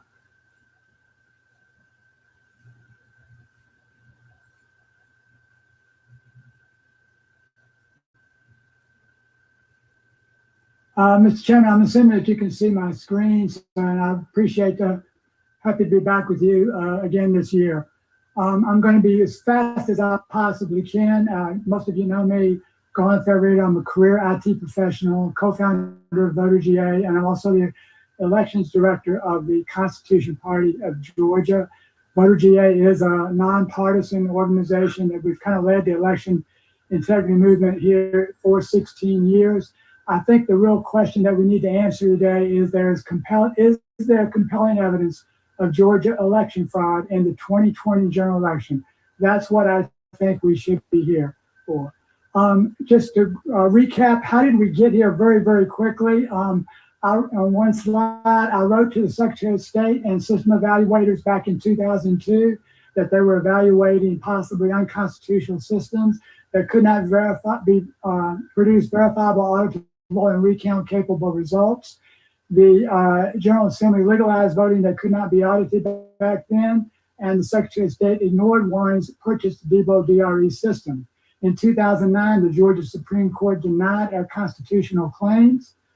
And in 2019, the U.S. District Court essentially reversed them and said that, yes, in fact, our old systems were unconstitutional. And I was right when I said that 17 years earlier. But the General Assembly legalized a new system that hides votes in barcodes. If you remember that with House Bill 316 last year, that we are adamantly opposed. The Secretary of State purchased the Dominion Democracy Suite 5.5 BMD system, and the U.S. District Court has already found that it does not meet Georgia law. So with that in mind, what are my roles? My roles in this election were as a State Farm Arena observer, a Fulton tabulation observer, an audit monitor, and a recount monitor in both Fulton and DeKalb counties. I'm going to skip State Farm for a minute. Fulton tabulation, as a tabulation observer, I noticed an abnormal 20,000 vote spike in Fulton County for former Vice President Joe Biden. I have an affidavit in on that. As soon as I saw that on the 5th of November, I notified elections director, the board, election board, the attorney for Fulton County, and I made an ORR, open records request for the interim results to the board that for Chairman Coon, that Chairman Coon chairs. I have never received a response from that one on November 5th. Moving to audit monitor, as I was an audit monitor, we noticed there were 3 boxes of 100% Biden ballots, which we thought were extremely usual. We thought we'd at least have a few in there that were different. But the thing that disturbed me most was that 4 auditors detected potentially fraudulent absentee ballots when they were auditing the hand count. They said this because they were not creased from being mailed. They were not marked with a writing instrument. They seemed to be marked with toner, and there were differences in ballot stock. I filed an open records request to view these ballots in custody of elections, again with the board and the county attorney and the elections director and their open records request processor, but I was ignored. If we could see the ballots, I think it would resolve the dispute and we would know who won the election. But since we still can't see them, the question becomes, in my mind, how could the audit counters have found invalid ballots? So I want to race through a few slides about the State Farm Arena where I was an observer to give you a little bit of an idea, and then I want to make a 3 conclusions on that, and then we're done. So this is the ballot processing room. It's very hard to understand this because it's a curved room. I tried to lay out the slides so that you could see what's going on, but there's very poor visibility from the observation area. This is where the entry door, for the public entry door. There's the observation area. There's another door back here on the other side, but you can't really see much between those 2 areas. The room curves like that. So you remember at 6:07 a.m., I'm going to run through the chronology very quickly. There was a leaky toilet that was falsely reported as a water main break, and the supervisor delayed starting of the mail-in ballot processing for 2 hours. The closest toilet in that room would be back behind this wall here. But I do not know if that was the correct toilet or not. Fast forward to 8:22 a.m., a woman with blonde braids brings in a skirted table into the room. The room itself, I believe, violates Georgia law for transparency, but the skirted table, I would think, certainly should do that. At 9:30 a.m., after the delay from the water main break that never really was a water main break, it was just a leaky toilet or urinal, urinal, ballot processing began and it continued through the day. At 10 p.m., everything seems to be normal. The same woman in blonde braids, now dressed differently, came out, changed clothes with a different change of clothes, announced that the processing will stop for the night. You can see back here the observers are present at that time. The observers are still present at 10:40, but everything has been closed up here. The monitors still stayed. And at 10:55, the monitors and Fox 5 reporter leave, but the 4 workers still remain, at least 4, maybe more. 11:03, the woman in the blonde braids begins to pull out suitcases from underneath this skirted table. 11:04, another suitcase goes out. And 11:05, the supervisor pulls out another suitcase from under the skirt of the table. 11:10, the scanning of these ballots continue back here in this area where there's at least 4 scanners. They do about 3,000 an hour. The scanning continued for approximately 2 hours with no one present, all in violation of Georgia law, as near as I can tell. At 12:55, the scanners leave after scanning approximately 15 to 20,000 ballots onto memory cards. And 1:35, 40 minutes later, there is a tremendous spike in the votes for Joe Biden, 100,000 vote spike. See how inconsistent this is with everything else. This is the time over here on the left-hand side, and this is the votes that went up, the Biden's change and Trump's change by time frame of each of these feeds. David Cross is our next speaker. He's going to go much further into detail on this. At 1:40 a.m., the monitors return after being notified that the county was still going on. 15 to 20,000 or maybe even more illegal ballots have now been scanned for tabulation for the results. So there are a couple of questions. I just want to make a couple of questions and then I'll take questions. Some of the things I've heard, which are really good questions. If fraudulent ballots were scanned, why do the number of ballots cast match the number of voters voted? That's a great question.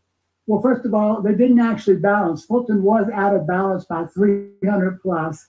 They called a special meeting and eventually returned to the State Farm Arena.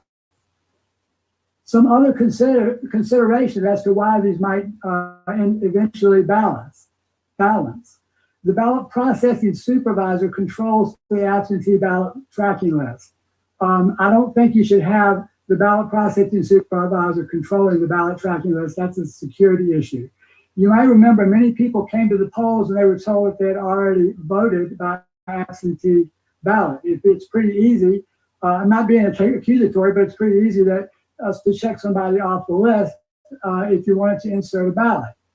But probably more importantly, and you've already heard this testimony earlier today, Dominion has a security flaw that allows memory cards to be substituted. One of the previous witnesses pointed this out in the manual. It was a known issue with Texas, and that's why they rejected the Dominion system before we bought it. And we did put the Secretary of State on notice of that before the purchase. So there's a couple of questions here that was raised by the Secretary of State's IG. Did monitors decide to leave on their own?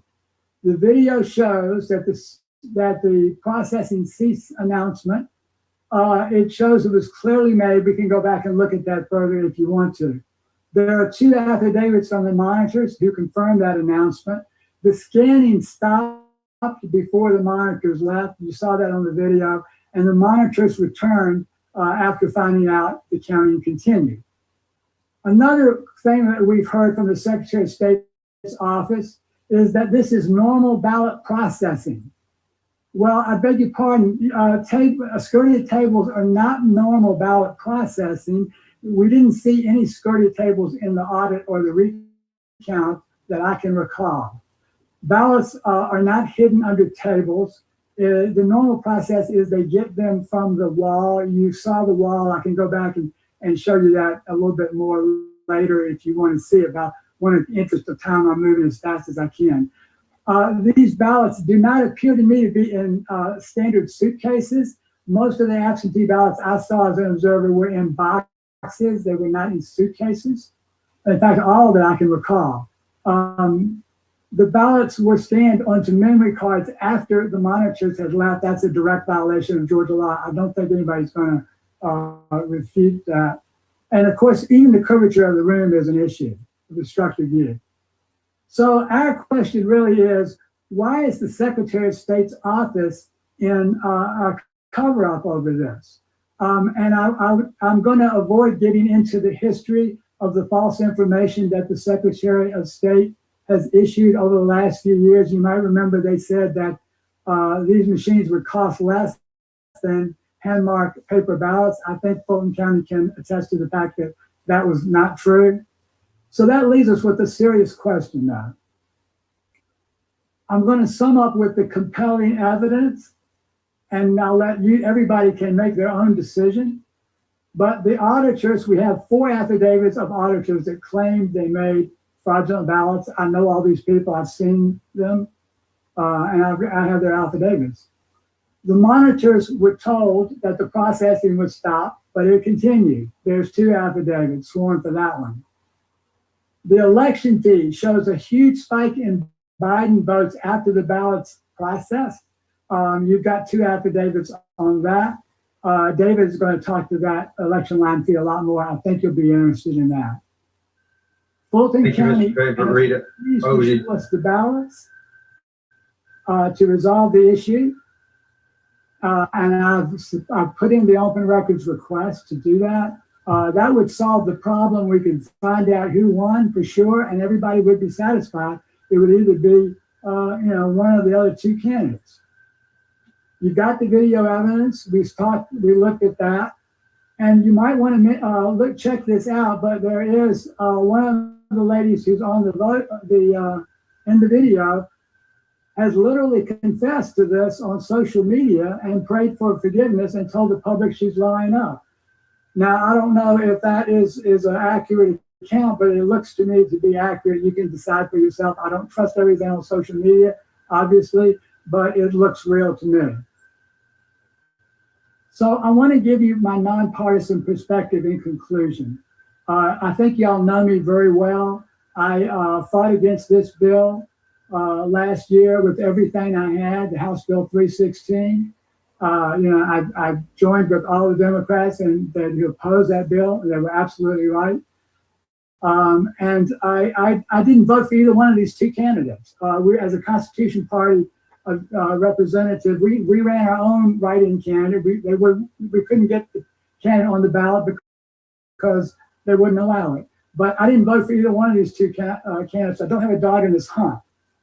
But my nonpartisan perspective is that this steal is in fact real, and the Georgia electors belong to the President of the United States. And with that, I'll take any questions.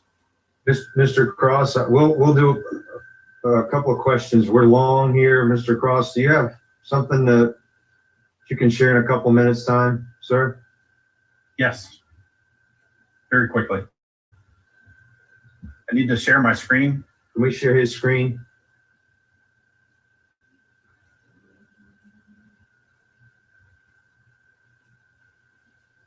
Okay.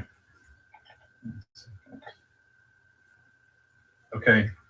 So, all right. So on the night of November 3rd, I learned that there were several states that had halted ballot counting due to glitches. And just real quickly, my name is David Cross. I own an investment management company in Duluth, Georgia, and I'm a resident of Gwinnett County. So again, on November 3rd, I learned that there were several states that had halted ballot counting, including Fulton County and in Georgia, and because of glitches with the counting devices. The next day, it seemed that Vice President Biden's votes in Georgia had magically catapulted by over 100,000 votes in the dead of night. And what you can see is it happened at 1:34, which ties in exactly with the timing of the folks that were on the security video feed. I also learned that Biden's votes had catapulted by over 100,000 votes in Wisconsin and Michigan, and there were statistical flukes in Pennsylvania as well too. Again, you can see Michigan here at 5:31, Wisconsin at 3:42 in the morning. I found the Edison research data, pulled it all down. That's the most comprehensive data that's out there. It's not perfect, but it is the most comprehensive that's out there, and it is time-stamped. I also found that the data was time-stamped London time, so sometimes you might find these things and they look like it's got a weird time on it. You have to adjust it for the time zones. But it was pretty easy to spot states that were using Dominion systems because they all seem to have these anomalies. All right, so that got me interested in visiting down at the second recount on November 24th. When I got down there, I observed that ballots were being run through high-speed scanners, but I couldn't see what the vote tally was for any candidate. You could not get close enough to the screens. You couldn't see it. The font was really tiny. I also observed that there was no hand counting going on, or to compare machine count versus hand count. That concerned me because I've also seen video evidence of high-speed scanners making counting errors on both small and large batches. Because I did not have a way to compare the physical versus machine counts, I began to inspect other areas of the vote counting space, including the ballot transport bags. Those are those black suitcases. I identified 9 ballot transport bags that were not secure and that were missing the red security zip tabs. These things are made out of metal. If you want to get into one, you've got to cut it with tin snips or some strong scissors. Some of the ballot transport bags had numbers of ballots inside printed on the top of the bag. Some did not. I noticed that one bag indicated that it had 3,400 ballots on the inside. If you have 9 bags, and we assume that maybe there's some that have 0 and others that have 3,400 in them, that's an average of 1,700 bags. At 9 bags, that's 15,300 ballots that do not have proof of claim or proof of chain of custody. So 15,300 votes represents over 2.5% of Fulton County's votes, more than the difference between Biden and Trump, and more than the margin of victory in the election. Because of the failure of the chain of custody, I think Fulton County's results cannot be verified and probably should be vacated. The ballot transport bags that I saw, here's one that has no security tab on it. You can see right here the yellow bar or the yellow arrow. There's no tab like the one on the left. Here's a close-up of the actual tag for this one. But I had noticed, I notified 3 of the recount witnesses, including Garland, about the unsecured ballot transport bags. I was told it's not possible. Those are they all have security tabs on them. I walked over to the other election witnesses, showed them, when I got back. And when I walked over, I approached the ballot transport bags. And when I did that, I used my foot to point at one of the bags that had no security tag. When I did that, I was immediately accused of kicking the bag and told that I must leave by a hostile employee, I presume from Fulton County. Before I left, I notified a member of the press, Melina Weiskup, and her photographer about the unsecured ballot transport bag. I told them I was being ejected and asked if they could document it, and they did. Photographs were taken by her photographer, and a news story was shown on I think it was NTD. Of the ballot suitcases in the security video that Garland showed, only one potentially had a security tab because it looked like somebody had to cut one off, but none of the others did. And you can tell because the case is open without anyone having to cut tabs. Mr. Cross, can you wrap it up in about a minute's time, please? Very last sentence. So in conclusion, because of the irregularities and the total disregard for the chain of custody of the ballots, I believe the ballots for Fulton County could and should be disregarded in their entirety. If they are not disregarded, then a forensic inspection of the ballots should be performed, or at least the images of the ballots should be released to the public. Trustworthy elections are essential to our democracy. 30 years from now, what will you tell your children and your grandchildren that you did to defend democracy in 2020? Thank you. Thank you, Mr. Cross and Mr. Favorito. Representative Turner, I know you had one question, and then we're going to go to summaries from members.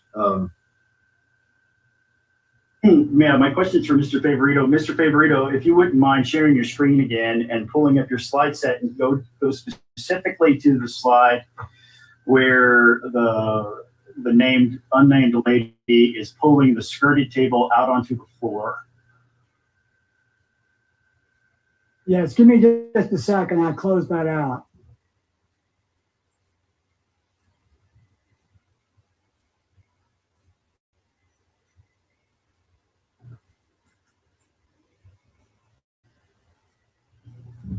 Mr. Garth, while you're doing that, maybe you can tell us what time did you arrive as an observer at the State Farm Arena?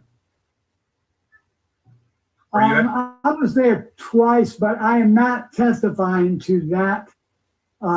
What is on the clips? I'm just simply recapping what the Senate has already seen and what shocked us so vividly. I'm trying to add a little context so that you understand what's going on there based on my role as an observer.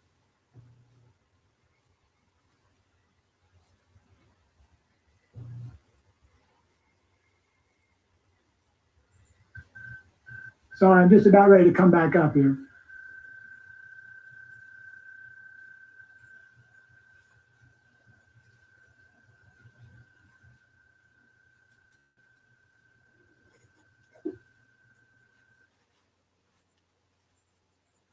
Can you see my screen now? Yes, we can. Okay.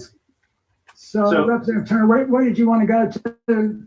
Where she's pulling the table out onto the floor. I believe it might be the previous one from here. There, that's the one right there. So at 8:22 a.m., she brings this out. Were there observers in the room at this time? Well, that's what I was getting to earlier. That's a great question. I don't, if I can back up a slide, I'll show you. That appears to be over in this area, and the observers are over in this area. And this gets to the point that I was making, and thank you for raising it. You really can't quite see from the observation area this full room because it curves around. So I don't think, possibly part of that table may have been visible based on my experience in the room, but I can almost surely say that all of it was not. So go back to that slide where she's moving the table out. At 8:22 a.m., she's pushing this table into position where it stays for the rest of the time, and all the other slides and all the other videos. And later on in the evening, we see people pulling the ballot boxes out from underneath that table. At this point in time, when she's placing that there are no ballot boxes, and it's pretty obvious that there are no ballot boxes present when she places the table there. Correct? As far, nothing is really obvious, Representative Turner, because of this situation, but I think you'd have to watch the entire video. This is just one slide from it. Sure. And people have watched the entire video, and I'm not sure what time the ballot boxes were placed there, but it wasn't before observers were in the room. So I'm not aware that the entire video is even available. I have not seen it, but I would like to watch the whole thing. Okay, fair enough. Thank you. Thank you, Mr. Chairman. Thank you. Thank you. I appreciate Joel's testimony. Thank you for that, Mr. Favorito, Mr. Cross. Again, I wish we could have afforded everybody a lot more time. I know everybody's very sincere with their testimony, but we tried to get as many people as we possibly could that were suggested and submitted testimony via email. So just wanted to I think Chairman Powell has asked to go first, but we'll subcommittee chair for elections, and then we'll work our way through. If y'all can let me know who would like to make a few comments in closing here. Thank you, Mr. Chairman. And first, I want to thank you for chairing this meeting today. This 7+ hours has been very enlightening. I want to thank each and every one of the people that testified today. More important, I want to thank all the committee members.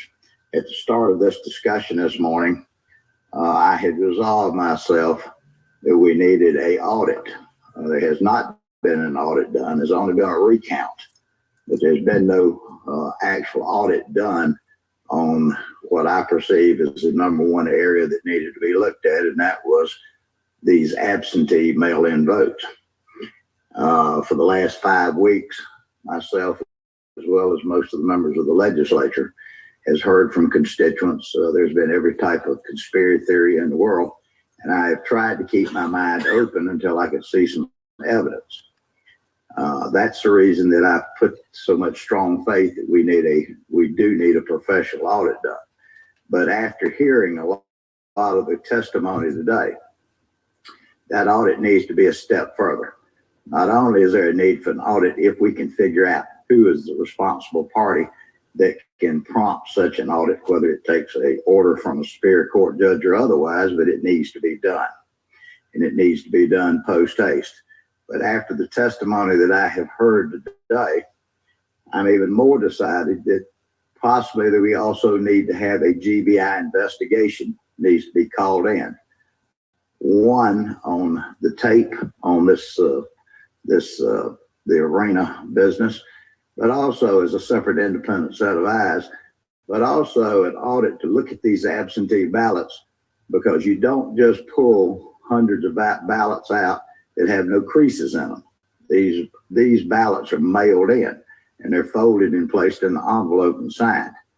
So to me, and I do appreciate the members of the committee of the other party, but to me, given the number of people in this state that feel that this election was not handled properly, for the sake of for the stability and the sake of this state, to reinforce the confidence in this election process, I think it would be just as important to the members of the Democratic Party as to the Republican Party to be sure that we get down to this to try to reinstill the confidence and the faith.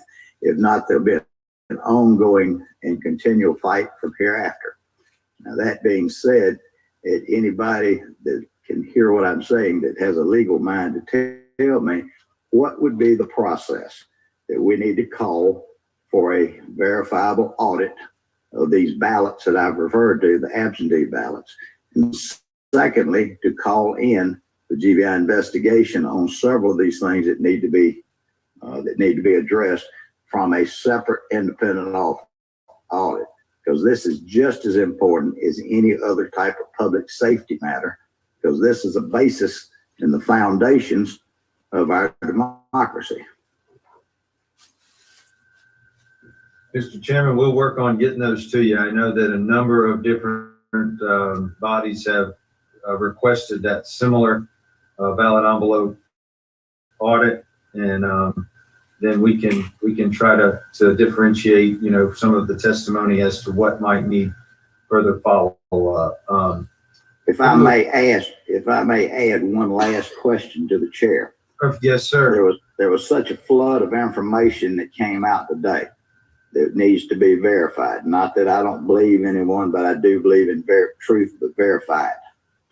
But there was a lot of things that came out today that we need to look into. One is the uniformity of these election boards, to be sure they're uniform or after how they're appointed or chosen. Secondly, we need to look at this. Something that stood in my mind since the first testimony this morning was private money that has gone to finance some of the activities of the election boards. That is something that is paramount in my mind that needs to be looked at, because if you follow the money, then you can generally follow whatever corruption there may be. Thank you. Thank you. Leader Trammell. Thank you, Mr. Chairman. And this is the 37th day after the election, and there have been court challenges filed in 8 states, and 55 to date. 55 court cases have been dismissed because there's no there. This in Georgia, we had an initial count. Joe Biden was the president elected in Georgia. We had a hand count audit, a risk limiting audit for a second count of 5 million ballots. Joe Biden was the president elected in Georgia. We had a machine recount pursuant to statute. And for a third time, Joe Biden was elected in Georgia. Multiple cases have been dismissed here in Georgia, dismissing some of the very allegations that have been raised in this committee. But I want to say, I understand losing elections is hard. Believe me, I have a unique perspective on this committee about losing elections. And elected officials have a responsibility. They have a responsibility to the institution and to the democratic process. And that is, when you lose a competitive, narrow election, your responsibility is to make sure that you don't burn down the building on the way out. And that's what we're seeing at the presidential level. And I know 2020 has been a tough year. And I just want to say one other thing about something that deeply troubles me that happened this morning, and I hope is never normalized. I hope that a member of this committee disavows this specific testimony. But we heard a witness come before the Governmental Affairs Committee and allege that the governor of this state, a governor who I might add 38 days ago was on television for my opponent. So I'm in a unique position here. Say that the governor, the lieutenant governor, and the secretary of state were engaged in an active crime of a cover-up of a crime. This is just absolute insanity. And we can't countenance it as a committee because it's absolutely insane and absurd. And giving more fuel to this fire will do no one any good.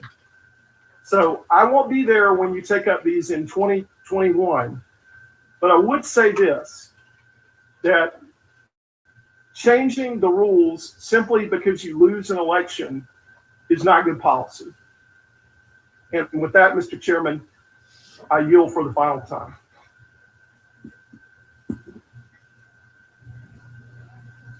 Representative Jones, you've got your hand up. Vice Chairman Jones. Thank you, Leader Trammell. Thank you, Chairman Blackman. I appreciate that.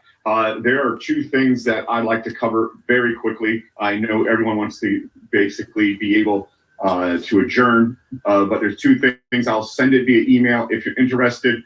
There was an opportunity in terms of the conversation that occurred this morning. We needed to go into recess just because of obligations that people had, and I completely respect that. But there was a conversation being had on commercial mail receiving agencies. I think one of the things that needs to be definitely understood by this committee, and to Leader Trammell's point, it will be something that we need to look at, not just in terms of what the registration looks like for January 5th, notwithstanding the comments of a previous witness, but also what we need to be doing past January 5th, and that's this. We know that 20% of the CMRA, in terms of our concern around the registration, came from only 3 facilities, even though we know 340 facilities based on the data basically contain registrants from businesses. And one of them, the first one here, is the one that's on Peachtree Street. The second one here is on 10th Street, and the third on West Paces Ferry. Why do I mention this? It's not to give UPS any type of publicity, but rather to make sure that the committee is aware that these are in fact standalone or inside of a strip plaza and not at the bottom or the basement of a multifamily unit. I respect the individual who mentioned that, but at the same time, I just want to make sure when you look at the data, it's about 95%, give or take, I'm rounding, that would be inside of, I'll say, a traditional UPS store, FedEx store, mailbox, etc., not in a multifamily. I'm happy to get you guys the data. I'm happy to get that through email because I think the entire committee is entitled to that, but just because of time, I won't do the entire blowout procedure. Secondly, I think it's imperative, to Leader Trammell's point, I will acknowledge that there should not be sour grapes, but I do believe that an audit is absolutely essential.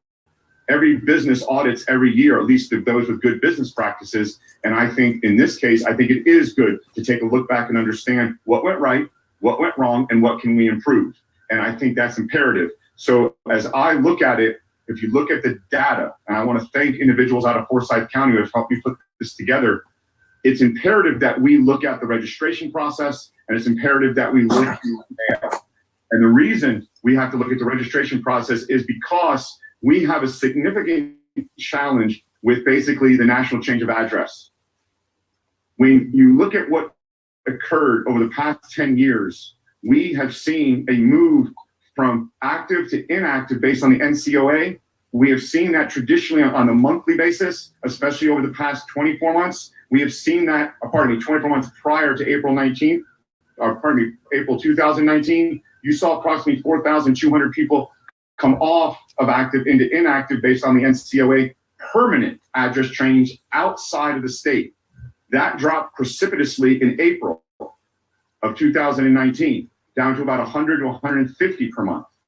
Now, there could be a good reason. We know that there are federal court decisions that could have driven that. We know Eric could have driven that. I will get the data to this committee and make sure that you have it, but I think it's something that we need to be looking at.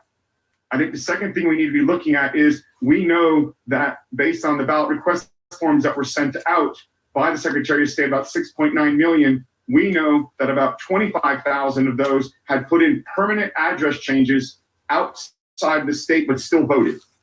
Again, I'm not suggesting anything nefarious. I'm not suggesting that all 25,000 of those individuals should not have voted. But what I'm saying is it's imperative for us to take a look and peek under. To Chairman Powell's point, if it's the GBI, fine. If it's another third-party entity, I'm open to that. I do not believe it has to be us, but I do believe for us not to look at it, I think absolutely does not go in terms of the oath that we took to our oath office and making sure that we have the sanctity of the vote. The last thing I'll mention, even though I have like 6 points that I'll email to each and every one of you, is the fact that we need to be concerned, and I do not believe it's a huge number, but we know through the data that after November 3rd, people have moved out of our state, have registered in new states, but are still registered here. Again, I'm not suggesting those individuals are planning on voting in Georgia. They may not have just taken the time to take their registration off, but the SOS has not removed them, and maybe they haven't gone through the national address database yet. But we need to be looking at data anomalies like this to ensure that from a registration standpoint, the right people who are qualified, and we want all qualified citizens to vote, and we also want to make sure that mail is protected. So I'll get this data to the group. I want to be completely transparent with you, not looking to hide anything, but I do think, and I have several other points, but for the purposes of time, I won't say them, but I think it's imperative that we look at each and every one of them as a committee. Thank you, Chairman Blackman. Thank you very much, Representative Jones. Representative Nguyen. You put your hand up. Keep up. Keep saying, Representative Barton. Thank you, Mr. Chairman. I know we've heard a lot of testimony today, and there's a lot of information for the members of the committee to process.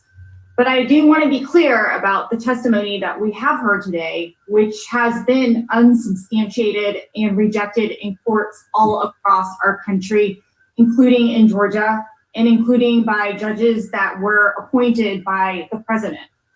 The election that was conducted in the state of Georgia on November was the most secure election we've had in the state of Georgia, and we have no evidence of voter fraud, as backed up by the Secretary of State and the Lieutenant Governor. This morning, we heard testimony to try to undermine the use of absentee ballots without any substantiated evidence. And I'd like to remind the members of the committee that this was a Republican passed initiative, the No Excuse Absentee Ballot.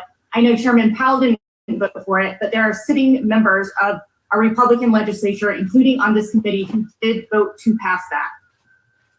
Taking away the right to vote by mail with no excuse is simply a voter suppression tactic. And I'd like to remind the members of the committee, the reason we saw so many Georgians use absentee ballots this year is because we are in the middle of a pandemic that is still going on, a pandemic that has taken the lives of nearly 300,000 people across our country. And while we did hear changes or suggestions on changes for the absentee ballot process, I am curious as to why we've not addressed any changes that we could potentially make to the Dominion voting machines, which Republican members insisted on passing as well. We know when the Dominion machine legislation was brought up for consideration, it was the Democratic members who voted against that legislation. A potential way to address some of the concerns of vulnerability with the elections machines would be to move to a hand-marked paper ballot system, a proposal I think would be supported by both Republicans and Democrats. And I'd finally just like to close by thanking election workers who have worked through a pandemic, countless hours, 3 different recounts, who have faced threats and who have worked, who are continuing to work because we are still in elections right now. And I'd like to thank them for the hard work that they've done because I know that they are under a tremendous amount of stress. Thank you, Mr. Chair. Thank you, Representative Nguyen. Chair Lady Taylor. Hi, are you there? Can you hear me? Yes, ma'am. Thank you. I agree with much of what has been said today. It was very informative. Some of this I had seen and heard before. I don't know how anyone could have watched this and not seen the problems that we have had in this election cycle.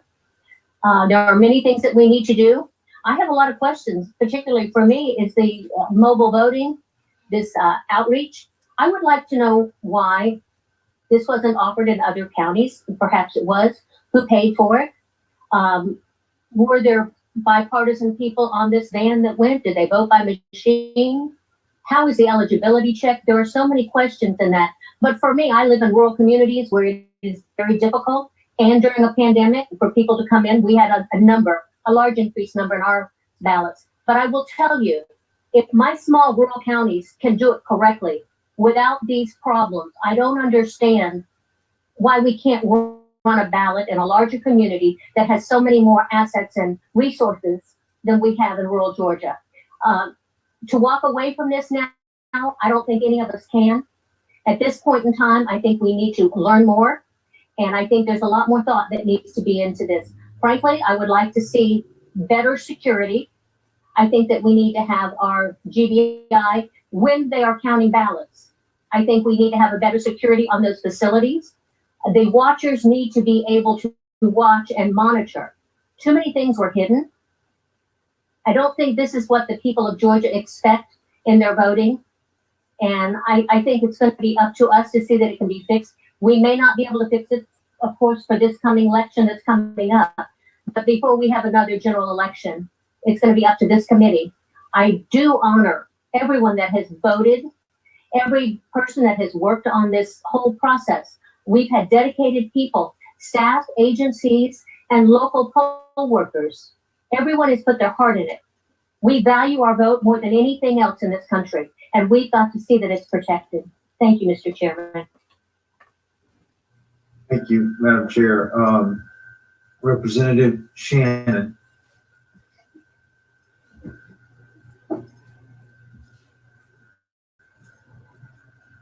Representative Shannon.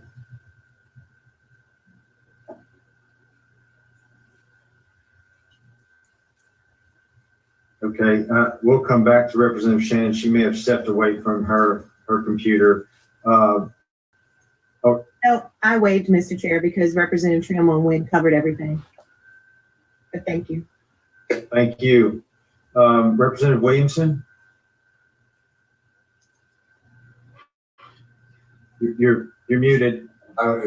Just had to unmute my microphone. Thank you, Mr. Chairman. I just had a couple of comments. I do, first of all, Leader Trammell, enjoyed serving with him. I do have to strongly disagree with his comment about rule changes. I've heard nothing about rule changes during this. But we certainly, and by having an audit of the signature match is only about move forward. Do we have secure absentee balloting process or not? We just need to assure the public that their vote matters and legal votes only matter. That being said, I think it's very important that we revisit the evidence presented by Mayor Giuliani today, the uncontrovertible evidence of the problems with the adjudications of ballots that was presented that occurred in Coffee County. Unless you doubt the veracity of that statement, I would just refer the members of the committee to the affidavit that was sent by an administrative assistant of this committee at 1:24 p.m. today. And the affidavit not only verifies that they knew about this problem, but they've known about it for a while. So that I think all of us in a bipartisan manner want to make sure that there's no back doors, there's no ability for people to controvert the will of the elector or the voter by having somebody have a very clear, easy opportunity to change someone's vote. I think that goes without saying.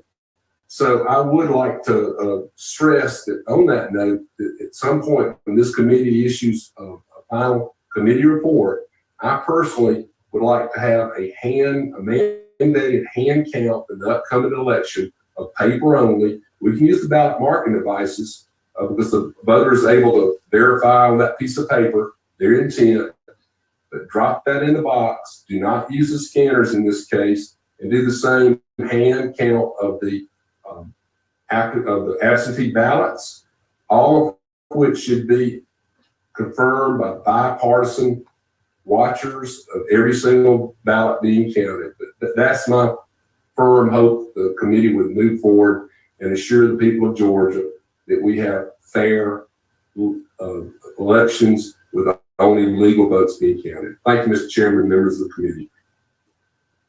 Representative Turner. Did I miss anybody? I think you'll be last to represent Turner. Oh, boy. These may be my last words as a committee member and during a committee hearing. And I just wanted to start by saying thank you, Mr. Chairman, for putting up with me for all these years. And your friendship means more to me than our professional one and our professional relationship. And thank you for that. I've made some great friends in my time in office as I head out as a self-term limited legislator.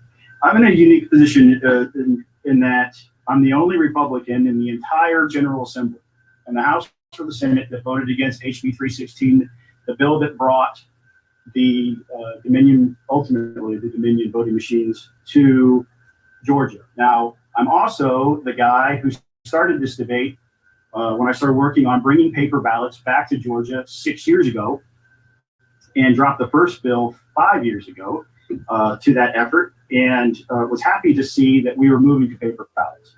I'll remind the committee how hard I fought for the risk limiting audit and that there were many interests aligned to fight the existence of the risk limiting audit in Georgia. And now it's become so important that we do that. And the whole vision behind all of that was create a voting system that was 100% verifiable from beginning to end. And it's important that we verify every aspect of it so that we can identify areas for improvement. Those may be regulation or rules changes, but they could also be legislative changes. But we have to check. We have to check everything. And to this point, we haven't. And that's what's disappointing to me. And I'm most disappointed, frankly. And I have friends, dear friends, some I call brother, who work in the Secretary of State's office. And for them to go and have a press conference today and spend 40 minutes in front of television cameras, not come answer our questions today, is completely unacceptable to me, not as a state rep or a member of this committee, but as a Georgian. I am beside myself that they would not bother to come talk to us. I think it shows a heightened amount of disrespect to this committee and this body, and it's not acceptable. To that end, over the Thanksgiving weekend, I authored a letter and had 20 plus, some members of this committee even signed a letter to the Secretary of State asking for a signature audit because it has to be checked. Now, state law requires us to keep that for 2 years, and it's implied that so that people can go back and look at those things. But the problem is that after certification, you're going to need a court order. So I won't be here to introduce that bill, but if I was coming back, I'd be dropping a bill on January 11th stating that we're opening that process up so that we can look at it. We didn't go through the RLA process and recount the ballots because of specific instances of fraud. It was to validate the system. We need to do that with the signature audits as well. And so I sit here in amazement as I watch the tables flip from my unique perspective as the only Republican who voted against the bill. Watching my friends who are Republicans saying, well, there's problems in the system now. These were things that I tried to bring up at the time. And watching my friends on the left who were saying, there are going to be problems in the system now saying, oh, everything's okay. The truth is probably in the middle. And it has been really hard to hold that candle of truth in front of the tsunami of misinformation that has been brought from everywhere. And when we have hammer and scorecard accusations, as one person tried to testify today, all we're doing is feeding this conspiracy theory stuff, and it's making it really hard to focus on the areas that actually need to be improved. Of all the stuff that we heard today, there were two things that stood out for me personally. And that is, we had a data analyst come and bring findings that matched a different data analyst's findings. And these two gentlemen never knew the other was doing the work, but the numbers matched. And you need to dig in on that because that's 15,000 potential people who voted in this election that shouldn't have. And we should be honest enough with ourselves to look at this process. I've defended this process from the beginning, even though I voted against the bill, because I believe that it was intended to be 100% verifiable. And so when you have independent auditors who have taken it upon themselves to look at our data, voting rule cleanup must be a priority. That's not changing the rules, that's doing a job. Somebody needs to do that, and they need to start doing it right away. And secondly is the issue around the signature match audit. I think if it has to be addressed legislatively, it should. And I'm just going to, one more thing, Mr. Chairman, we talked about this last evening. It pains me to bring this up, but the changing nature of the information that we've been getting as legislators from the Secretary of State's office has been most disappointing. I'm going to hold up a hard copy of a memo that we all got as members of the legislature dated November 12th from the Secretary of State's office. It has his signature on it. On that day, he sent us a frequently asked questions memo. And in it, it said, did Fulton County count ballots without observation? He says, this particular issue remains under investigation. Secretary of State's office had a state election monitor and a state post-certified investigator who remained with Fulton County workers, even though some party-appointed poll watchers may have left. Since both the observer and the investigator remained with Fulton County workers, scanning was observed by the Secretary of State's office at all times. And it's in bold letters. I'm going to read that again. Since both observer and investigator remained with Fulton County workers, scanning was observed by the Secretary of State's office at all times, in bold letters. That same exact language appears on a second memo from the Secretary of State's office on November 19th, which will be in your email if you kept it.